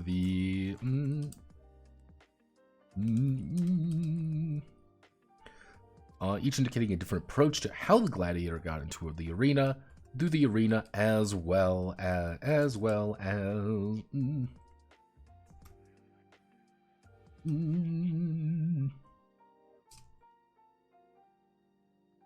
how they wish to be, more specific notes of how they wish to be treated. During this point,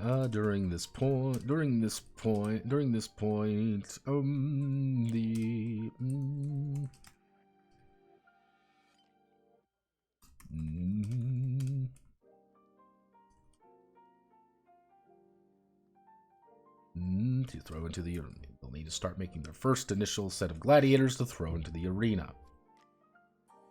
So, if we're doing this, what we're going to be doing the gladiator creation process.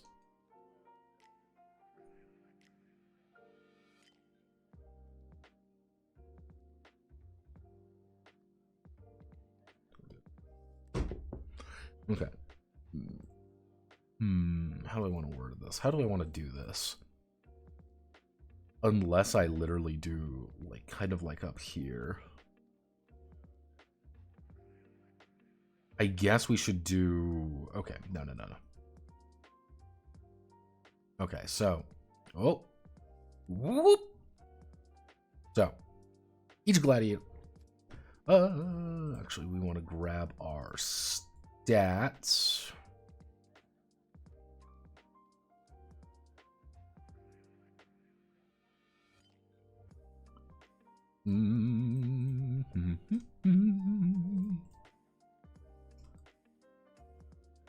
So, each gladiator is composed of attributes and skills. Attributes form the heart of the gladiator's abilities.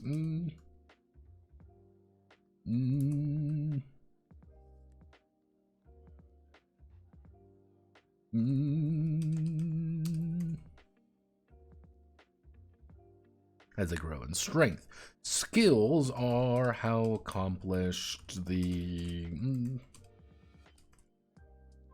fields in certain fields in the arena, such as with melee, ranged, or showmanship. Skills increase with training. With training that occurs naturally. Let's see. Skills increase with training that the Ludus provides. Okay,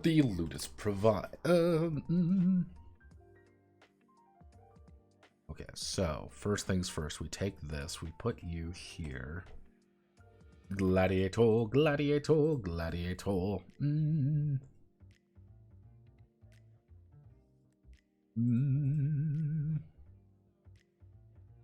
Actually, so what we're going to do is we're going to go up here. We're going to grab these four. So these are our 4 attributes. So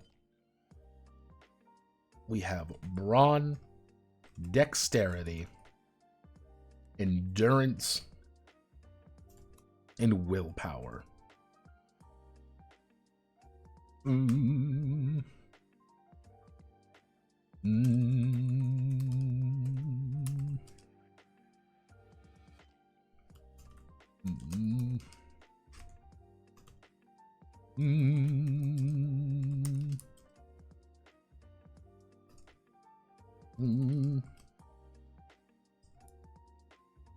Invading quicker, endurance, the gladiator's physical, actually,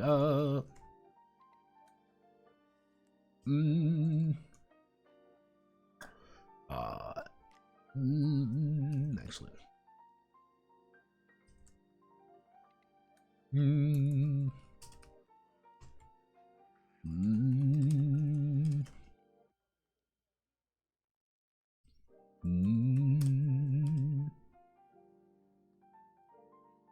ability to entertain others. Literally, hey, here is your attributes. Keep these in mind. Let me see what I do here. If I want to make sure we're doing this right.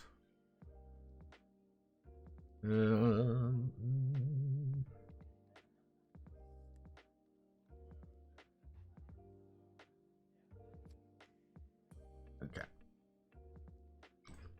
All right. Attributes are whenever a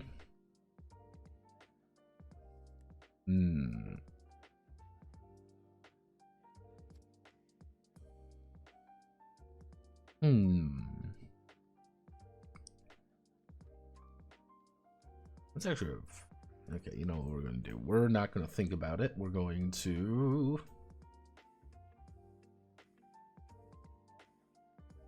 do this, and we're going to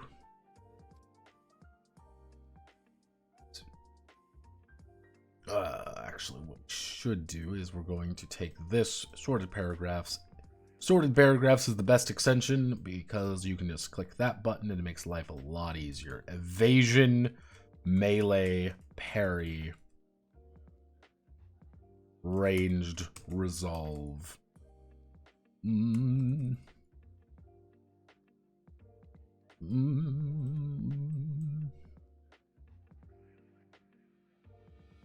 Okay, so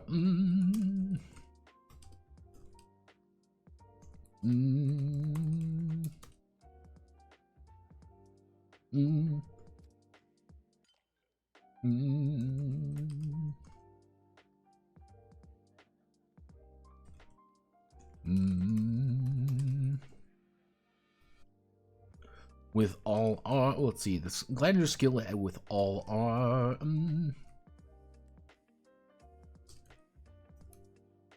With all melee weapons, with all melee weapons.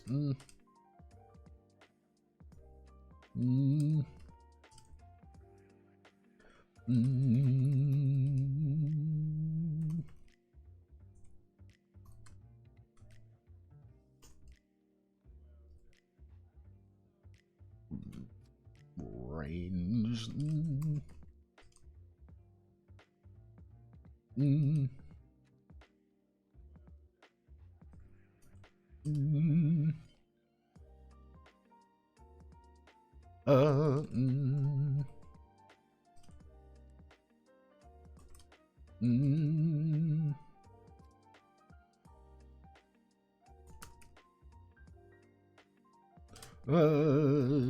Natural ability to work a crowd. You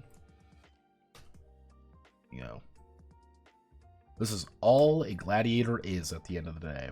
Nothing too complicated. We're just making our basic gladiators, which is also one of the reasons why making advanced, like Scalo Gladia, is a little bit more complicated, because we need to go to the advancement section technically. But what we're going to do is I'm going to grab this, and I'm going to put it right here. Because we're going to look over here. We're going to... So, we're going to be doing the type of... We're going to do recruitment type. Recruitment type, we don't really need to give it a special name. This is going to be our basic description. We're going to do cost and amount. So it's like, hey, how many are we dealing with? We're going to be dealing with attribute points, skill points,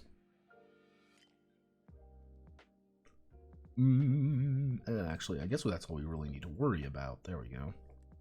So if we do this, so the first one is slave.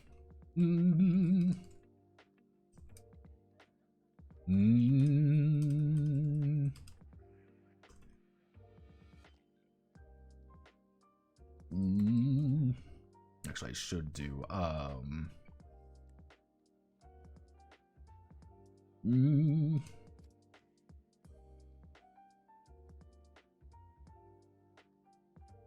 should do something like that. So, cost amount.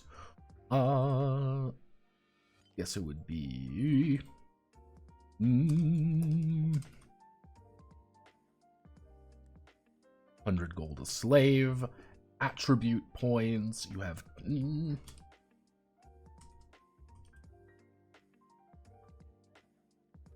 you have 5 skill points.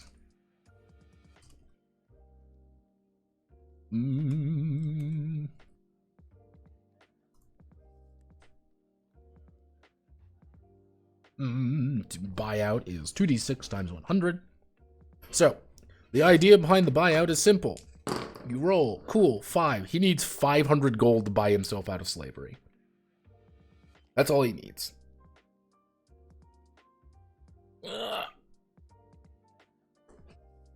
Actually, we can even do, let's bring it down to 50. I mean, it's That would be, if you roll a 7, that would be 7 times 50. That would be 7 times 50. That would be 350. That's not a cheap amount. You know what? Let's go with 100.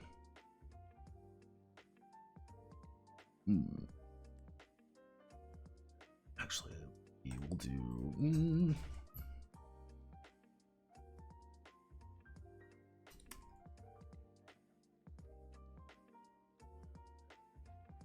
Okay, we do this. Actually, no, I guess we gotta... Okay, so each gladiator, each gladiator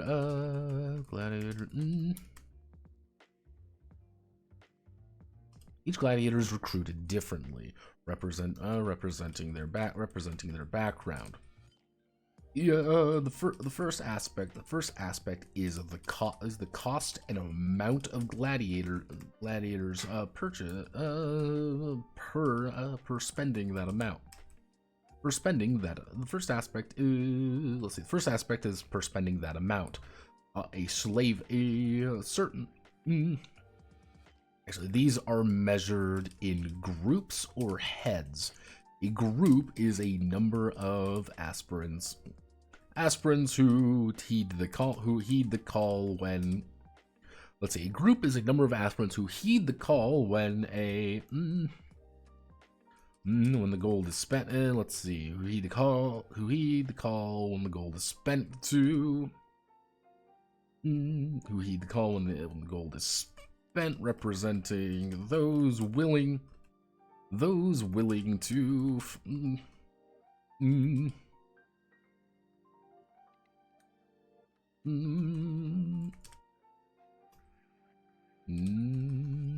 Five for the Ludus. They may be turned away. They may be turned away if they are not able. A head is a single gladiator. Being chosen. Let's see. A head is a single gladiator being chosen instead. Let's see. Next are attribute and skill points.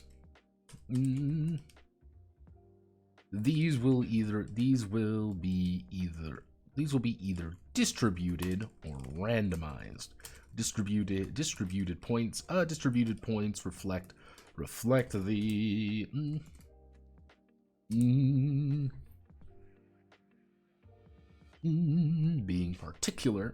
being particular about the person they are. Let's see. Distributed points reflect the magistrate being particular about the person they are seeking. Wanting to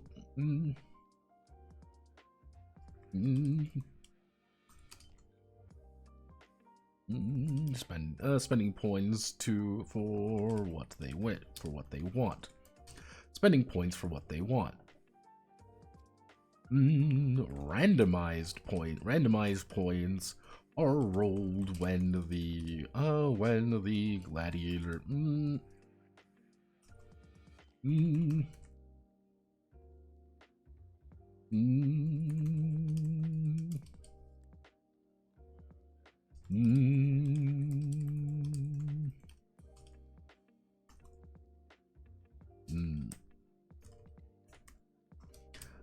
and other times being little more than fodder if they are even recruited. Finally is the promise of loyalty or buyout. Loyalty is the if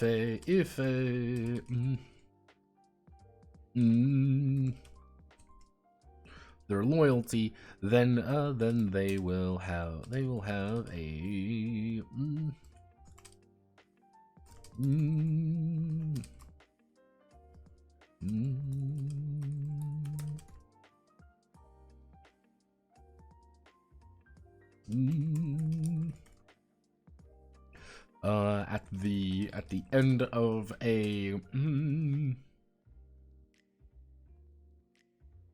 at the end of a season, each gladiator must make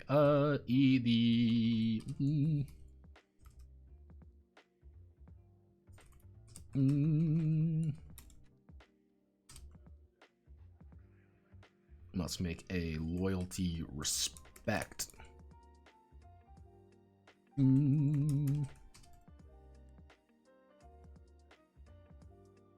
Respect plus loyalty titled check. Respect plus loyalty titled check.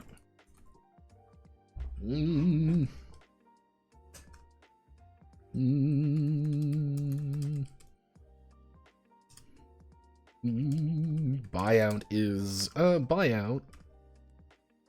Slaves and prisoners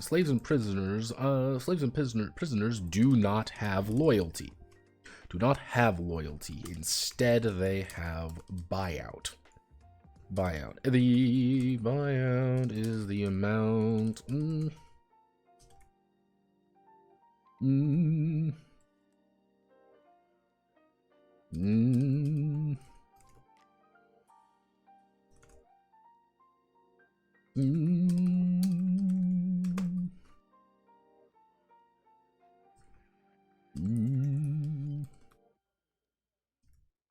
They may be released.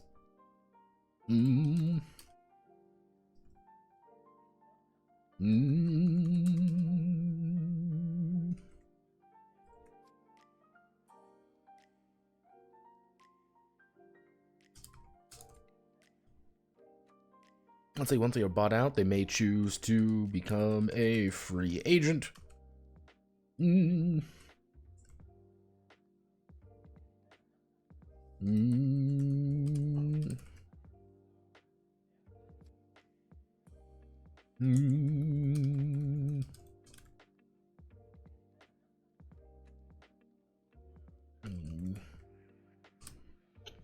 Actually, I should do an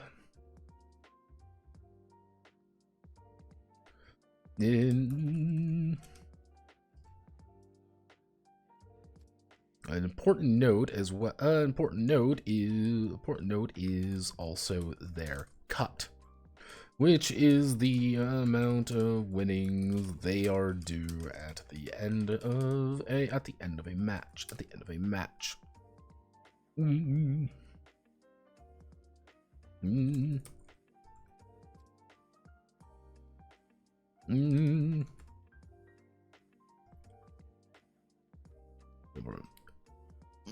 we go.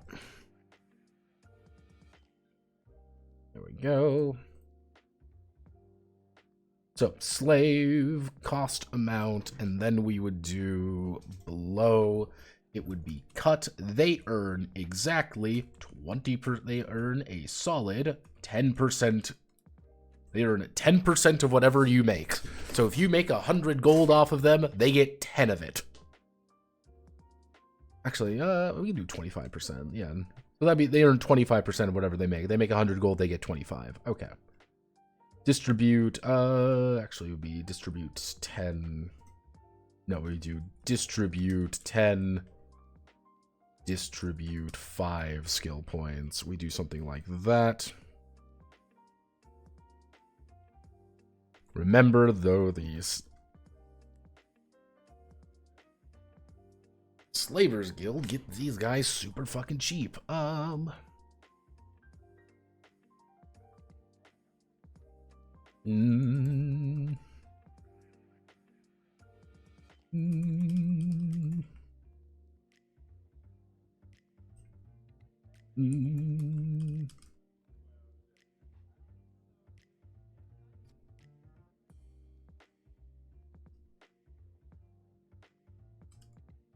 The poor fools. 250 for a group of 3. I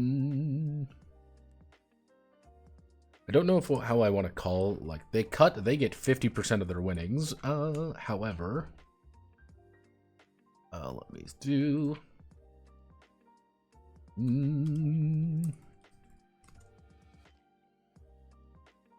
roll 1d3 per attribute and 8d6. They have 8d. Roll 8d, randomize 1d3, actually randomize 1d3 per attribute. Randomize 8d6 with a +1 per skill, and then we're going to add in a thing, which is going to be doing that. We're going to be doing table properties, column, table, no, cell, 0.02. 1, 2, 3, 4, 5, 6. We're going to do 1, 2, 3.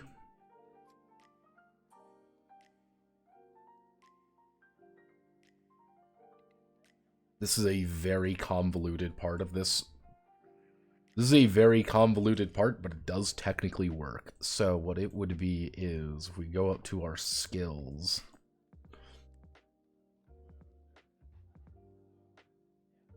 put you right there.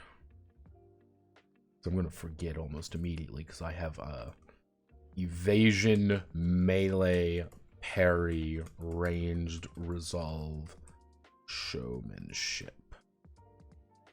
So effectively how this works.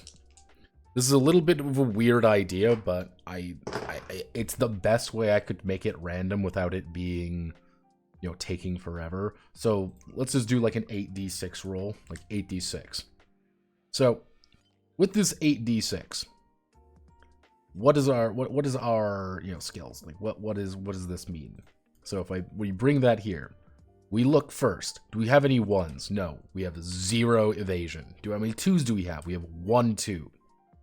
How many 3s do we have? I see we have 1, 3. How many 4s do we have? Looks like we have 3 4s, 3 resolve, and 0 showmanship. That is our 8d6 roll. Our guy is really good at range. He's really willful. He's kind of decent at melee, kind of decent at surviving. He has 0 showmanship, though. You do not know who the fuck we know who these guys are.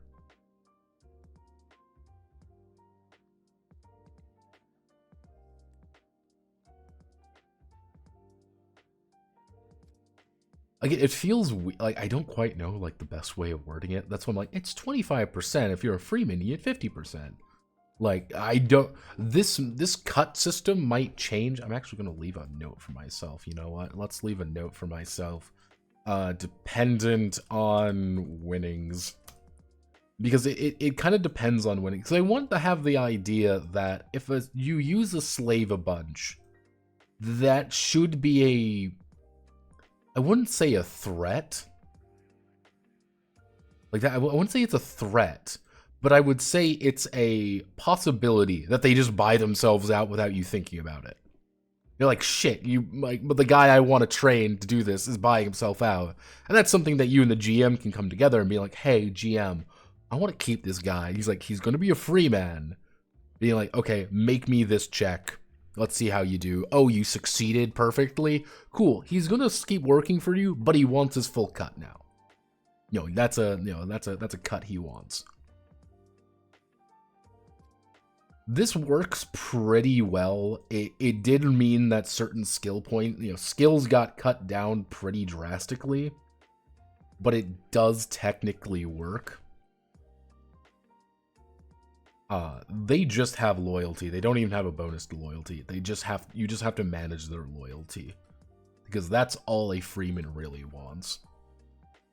That leads to, I feel like we should change the name of gladiators, like, because I'm using the term gladiator for that. Like, effectively, this is just a professional.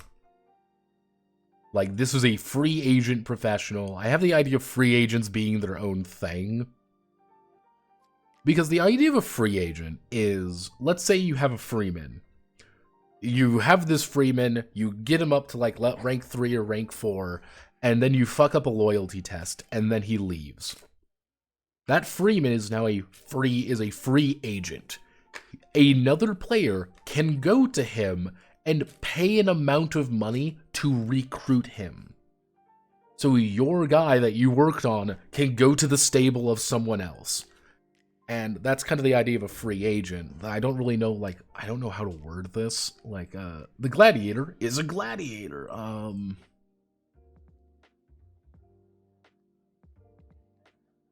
The starting cut. Yeah, it's mostly, I don't quite know how I want to do, like, payouts yet. That's still far away from right now, so I'm just going to casually ignore it. So I'm going to say the gladiator is a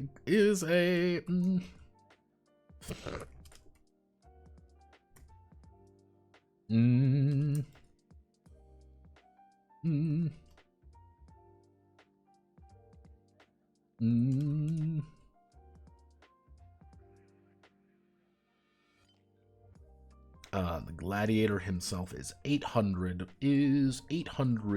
gold ahead. He wants 50% of all his winnings. His attributes are 1d6.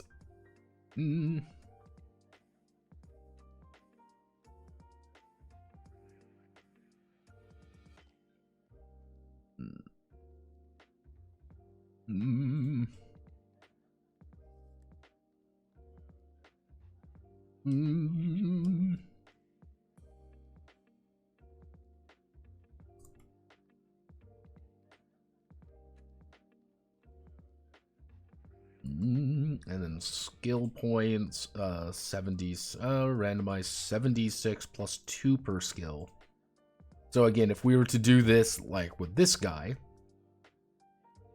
the basic idea is the same, but they get just better skills overall. We look here, oh, 1, 2, 3, 4. They have 4 evasion. Melee, they have 0 melee. They have 4 parry. They have 4 range, 2 resolve, 0 showmanship. Like, they have better skills overall. Oh, okay.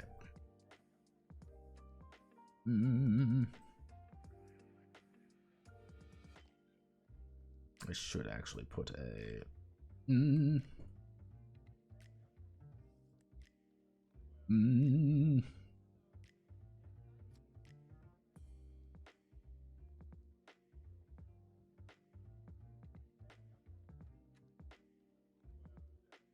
can even do, like, they want 60%. Like, they want a majority of the actual money.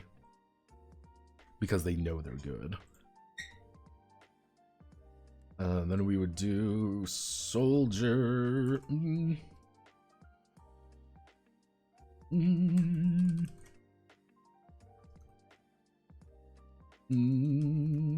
What they lack in.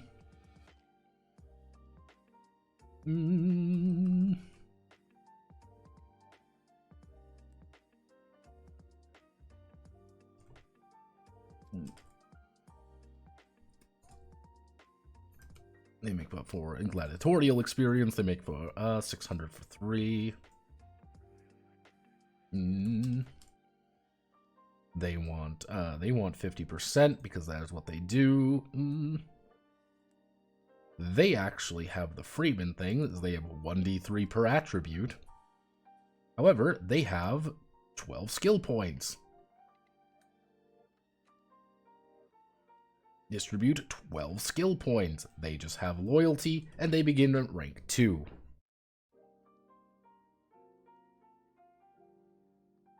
And then we have Freeman again, which goes down to our...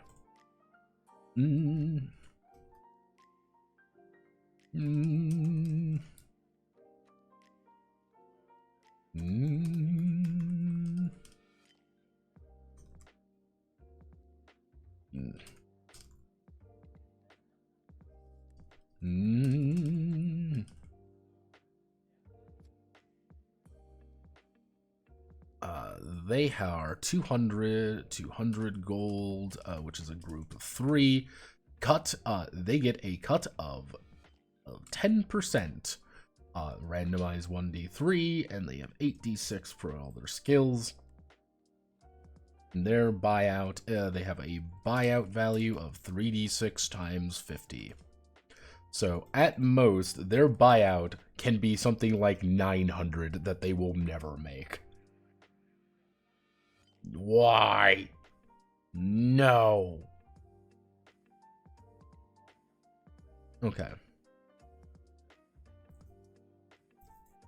And that's why it's very valuable for these guys to be like, okay, hey, it's a lot cheaper for me to buy these guys because it's half off, effectively. Okay,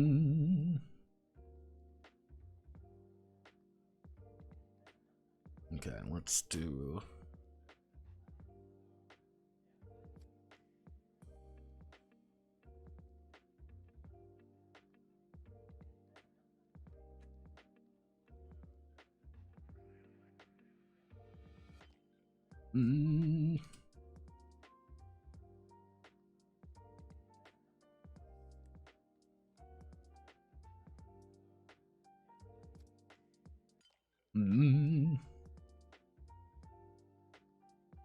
Okay.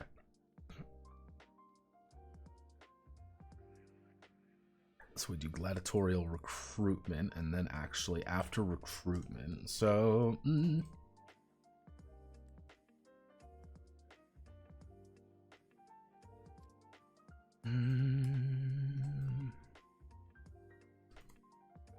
Let's see, after return, after...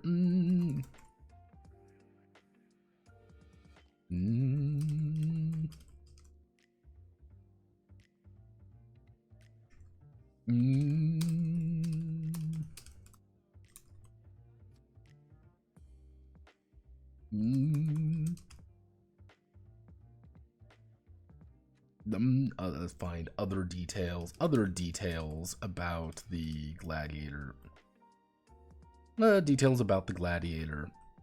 Find other details about the gladiator that is important for them. That is important for them to know about their investment.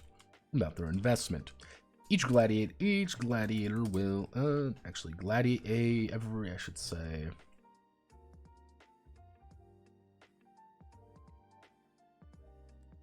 All freemen, gladiators, soldiers, and criminals will randomly roll for their culture on this D20 chart.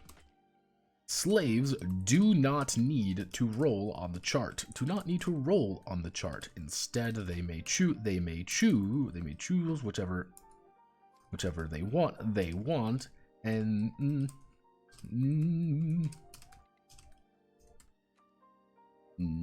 certain types. And pay additional if they are paying certain types. So after determining that, are important for them to know about their investment. So what we're going to do is we're going to have a nice D20 chart.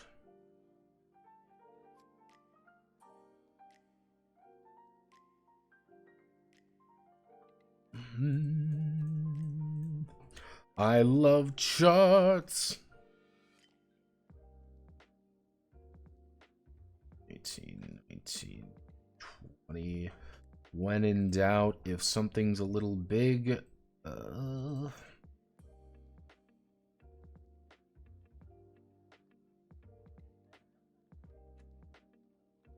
cut the chart in half. Delete 10 rows. So we want to make you center. Actually, what we could do is we could scrunch everything down. I mean, if we want to make you column width, let's say 0.3, you fit with 0.3, so we make you 0.3. What if we make you 0.5? That means you need to be 0.5.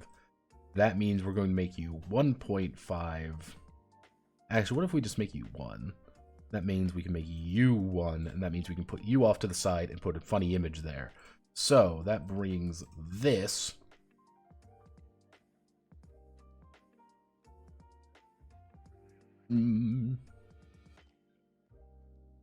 Seneca,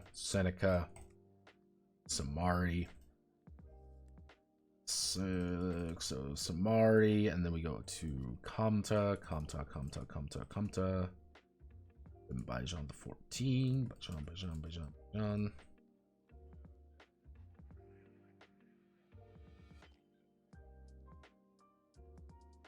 Samari, Comta, do, Baijan, do, Chao 1, do, and then we do Xanadar,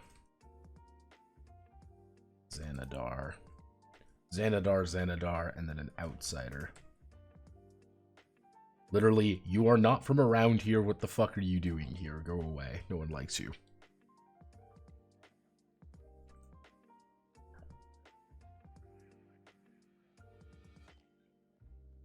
Yeah, outsiders are not very popular. Let's see. Who's pinging? Why are people keep funding, like, hitting me?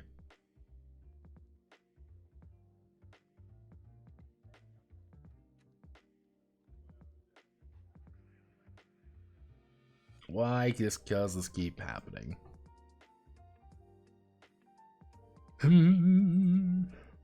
Okay.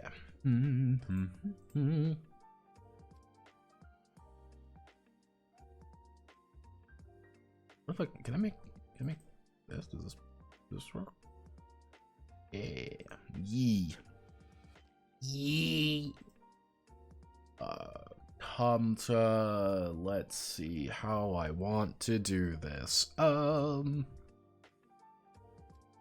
Insert table, name, attribute to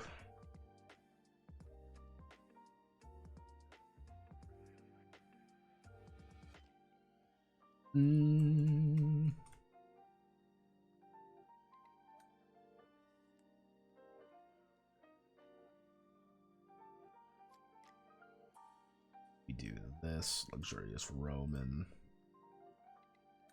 That one too. One, two.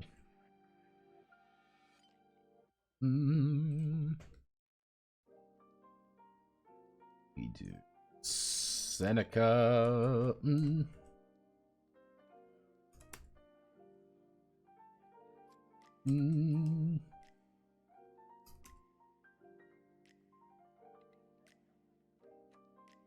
We do Samari. We don't have to worry about Samari. Comta. We don't need to worry about that. Baijan.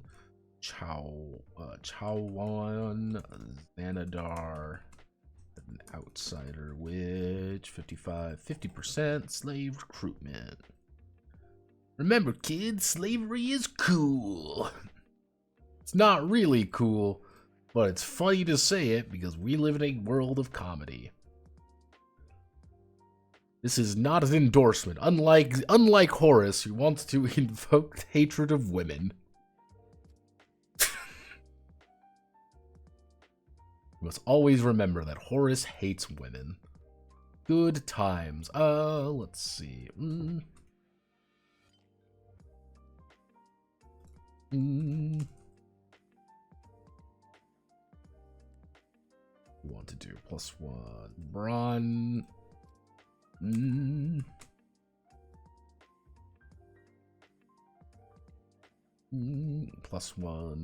+1 willpower, +1 resolve, +1 showmanship, +1 melee, +1 actually would be evasion. Evasion +1 melee. Comta have +1 endurance. +1 melee, +1 parry. Baijan have +1 willpower.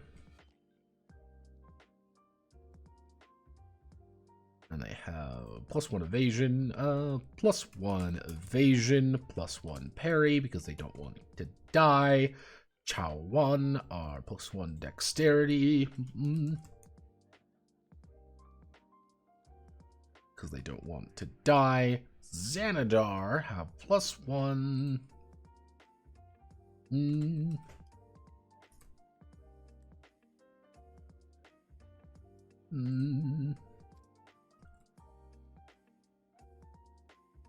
then the outsider, which is +1 to +1 any.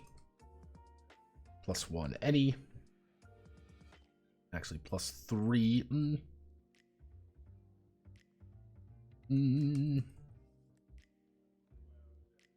That -1 showmanship.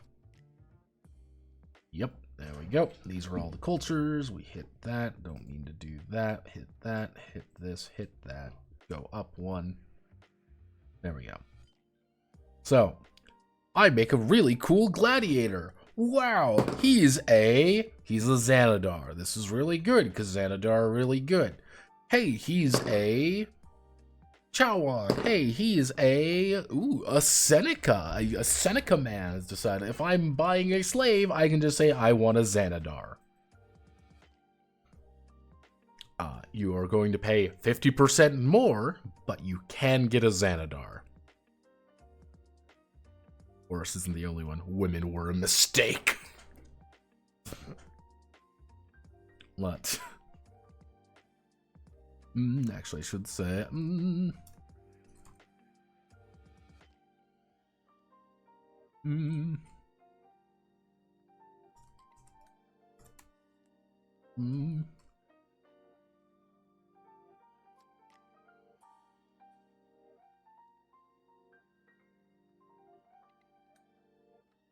Yeah, so this would be the idea where outsiders are a little bit more expensive, quite literally due to the fact that they are just rare in this area.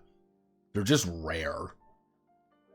Seneca, on the other hand, there just aren't many of them in slavery because they just own a lot of land and that's not usually their thing. And Xanadar because they are literally built different. Notice how they have better stats than everyone. Yeah, outsiders get a lot more, but there's just not that, and that thing is very painful. So what we do that, we've got that hammered in.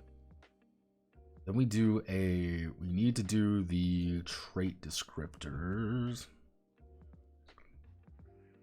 which would be okay. So one of the final aspects of a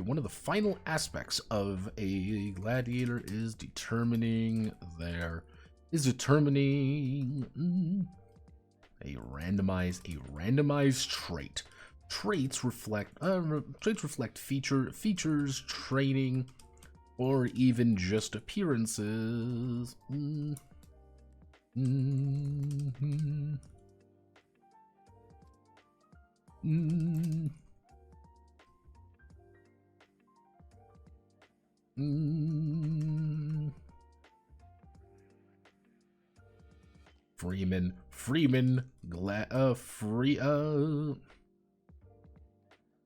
Freeman, gladiators, and Freeman and gladiators. Roll on the.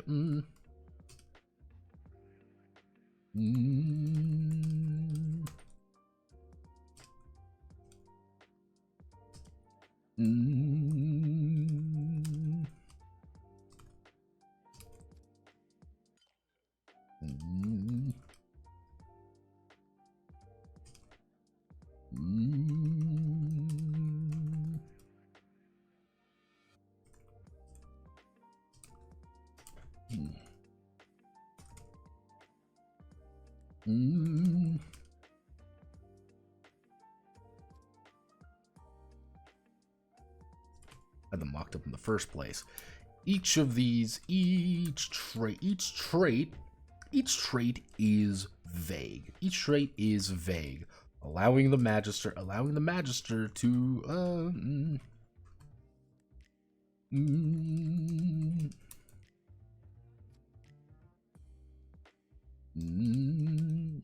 let's see. It's vague, allowing the magister to write in what occurred to the gladiator to flesh them out. However, the effects on the gladiator are set in stone. Forcing the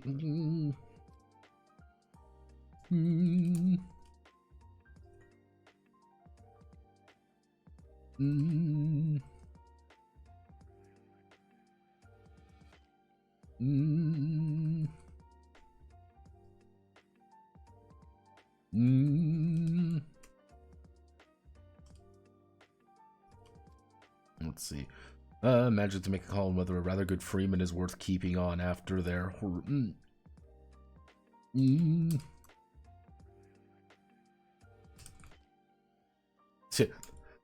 Yeah, are you worth keeping on because, you know, you lost your fucking arm, and what do you mean he lost his arm and he can't use, what do you mean he lost his arm? Shit, that's bad. Like, let's see. We want to do, so this would be first, and if we do, what if we do something like this? So this would be...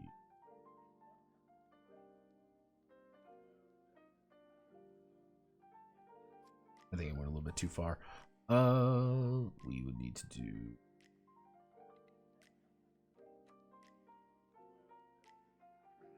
So actually we do role, type, description.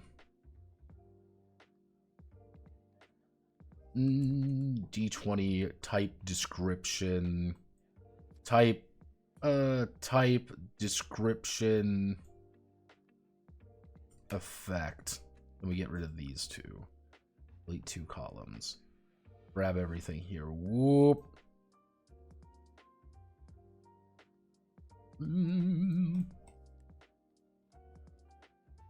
So this would be the... so this would be the freeman. This would be the various situations that they have. I guess we would have to do 13, 14, 15, 16, 17, 18, 19, 20. Unless I cut it down, which we might need to. So we're going to grab all of you. Go 1, 2. Over here to 0.03. Sorry if I'm not responding right away. I'm literally just hyper fixated. Someone's pinging me. Who's pinging me? Why are you pinging me? Someone's showing me pornographic images again. It happens more often than you think. No, it is just good old-fashioned Pal World. A new Pal World batch went out. Yay! I need to play Pal World again. I did enjoy it.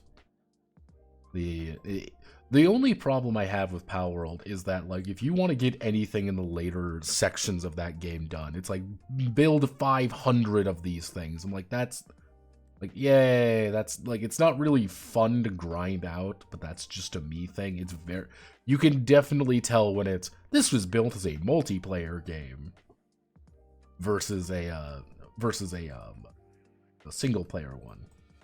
One of those things where I wish there was a mod that just said, here's the single player mod for, you know, single players who just want to play by themselves and not have to deal with other people. And see, I don't even like being, like, hyper optimized. I think that's one of my biggest problems too. Is being, like, super hyper optimized just isn't as fun to me.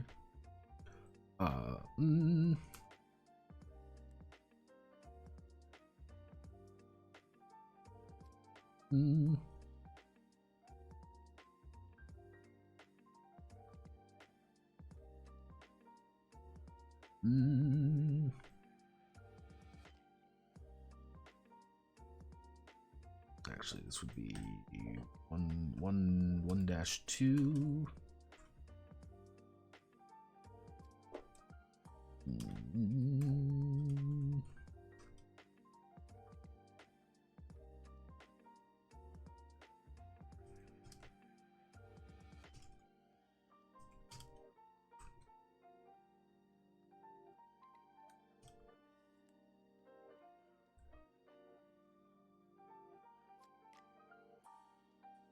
So, as a very basic way of how I'm envisioning this, it would be like...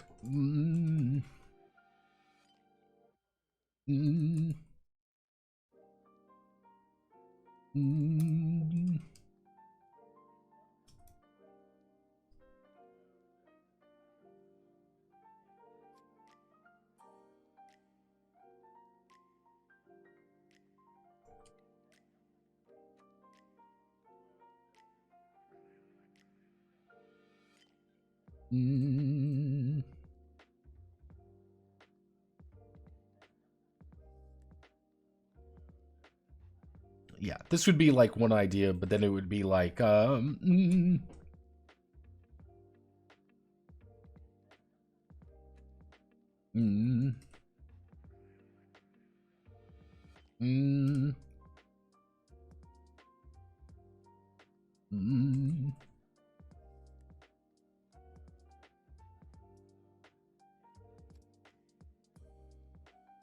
So this would be kind of like the idea, being like, what horrified your guy? I don't know.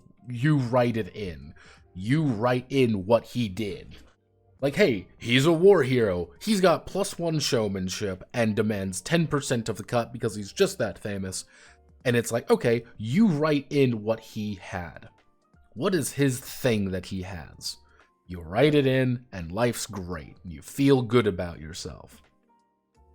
Hey, he earned his, mark on the, on the Southern Front or whatever, and he is a proud member of this. Or, oh, he's a Chawani prince's bodyguard or something, and that's why he's a war hero. That's why he is here. There you go. Horrify. What the fuck happened to this guy? What happened to this guy to get 2 resolve? Oh, his unit was wiped out. That's something you write down. This man's unit was wiped out. -2 resolve. He's freaking the fuck out. You may still want to keep him on. That's just a thing that you have about them. Yeah, a single player patch that isn't just a cheat engine.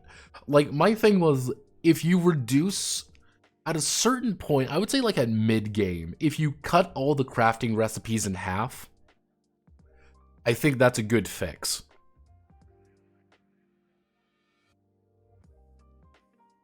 Would this game be workable as to play solo, or what? I would need to add things to make it solo.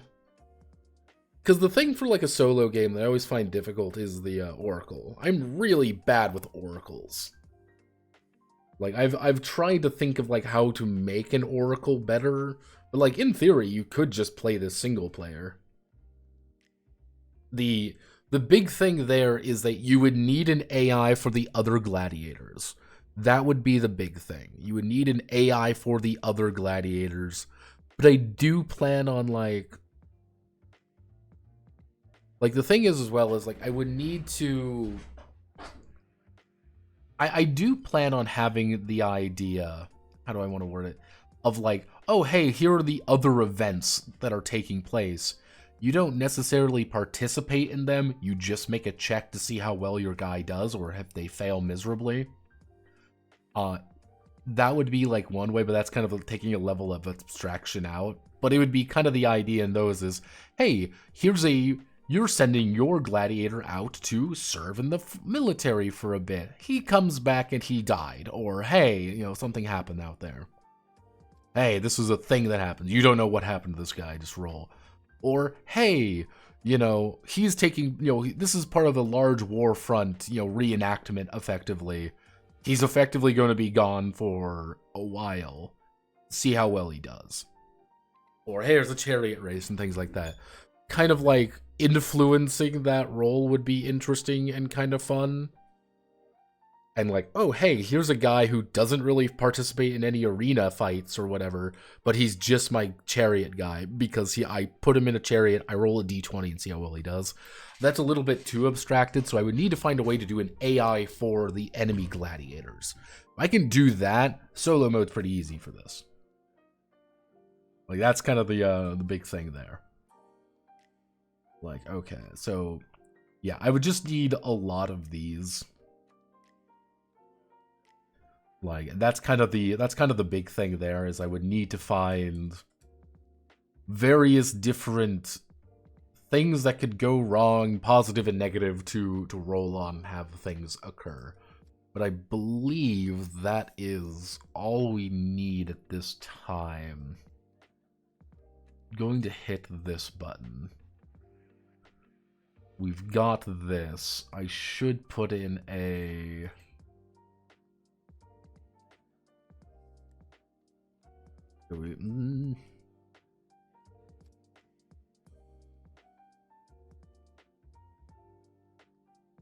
I don't know.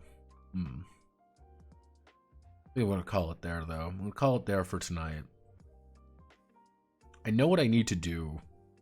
Because this is... I effectively got this done. The pit section. But what I need to do now, I think the big thing right now is this is a weird game of going back and forth. I would effectively need like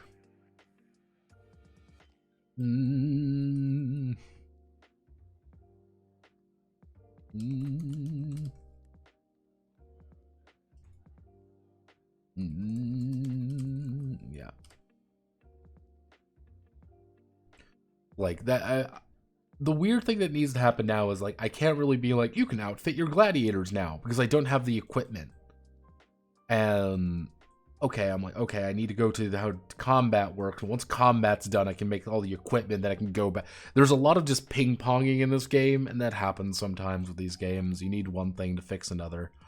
Thank you very much. Man, why do you keep making these names? Why do you do this to me? I'm an innocent man. Thank you for following Intoxication. Intoxication.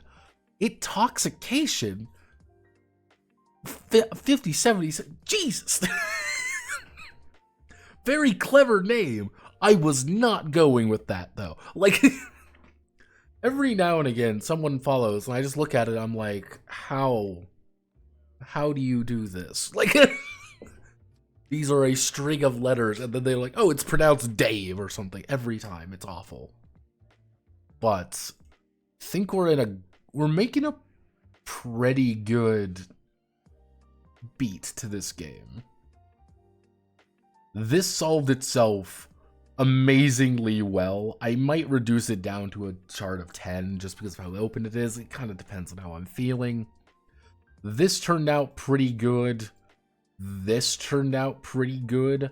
I'm going to need to make this a lot easier. Did I actually have an advancement system? I do not have an advancement system.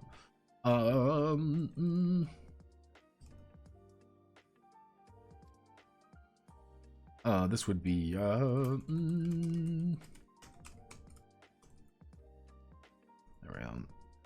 So yeah, that would be, I think, what we really need to do at this point.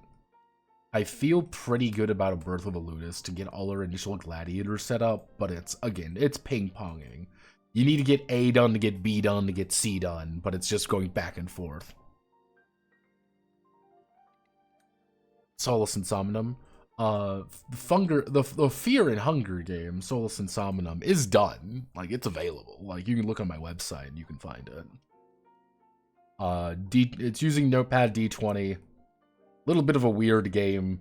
I do some very weird things with this game because it's a very weird setting. Though I did do the full Redux on it, and I feel a lot more confident about it. The one thing that I would always recommend with this game is make sure you define what you are working with immediately. Because there is Termina stuff in here, and Termina stuff does its own thing. So, just bear that in mind. But yeah, it's there. It's on the website. Always remember, everyone, sprugworkshop.crd.co is where everything is. I did actually put Bridge Commander on. Yes, Bridge Commander is finally in. God. I also put in Hello Neurobeat, my beloved. Let's see, where was... I keep scrolling down, I'll find it. I have what you would like to casually refer to as a massive fucking problem with this. Where is it? It is right... Super Saturday Hero Showtime right here. Yeah, that also, you know, Emperor Skeletronator needs to be defeated with the power of product placement. But yeah, no, all of this is in here. Including all of these. There we go. Yeah. And if you ever want to commission me, all my documents are right down here. That's Laura's your problem. Yeah. Easy enough to manage.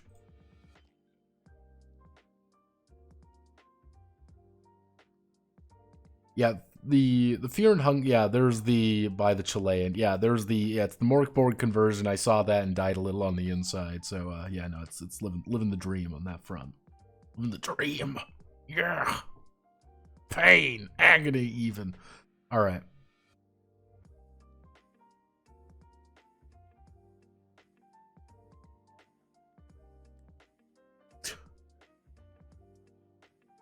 All right. All right, okay. So I'm going to call it there. Thank you all for watching. Apologies for people who literally showed up like 5 minutes ago. I've been streaming for a while. Let's see. Let's see. We got a couple people. Let's see. Are there any people on the internet we can harass? And are there any women available to harass?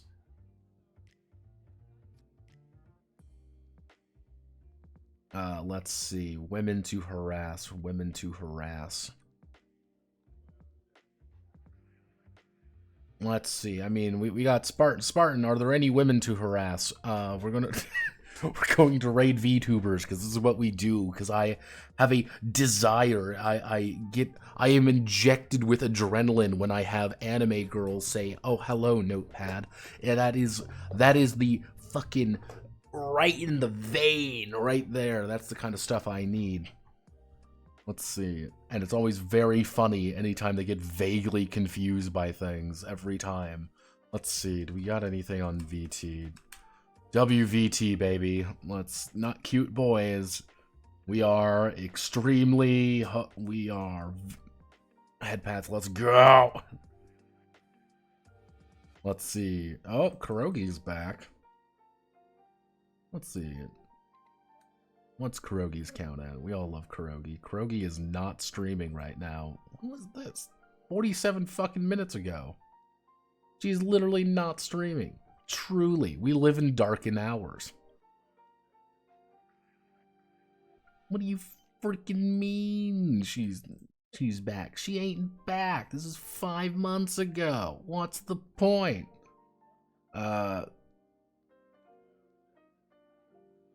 Let's see. Soshu channel. Who are you? Are you a funny anime girl that's going to say my name and make sure that my vein is, you know, encouraged when I write more scripts for shit?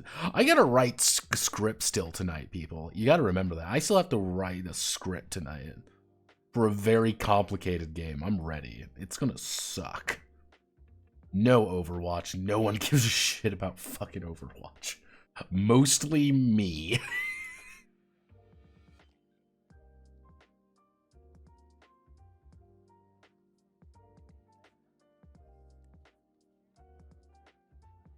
Okay, let's see. Give me that.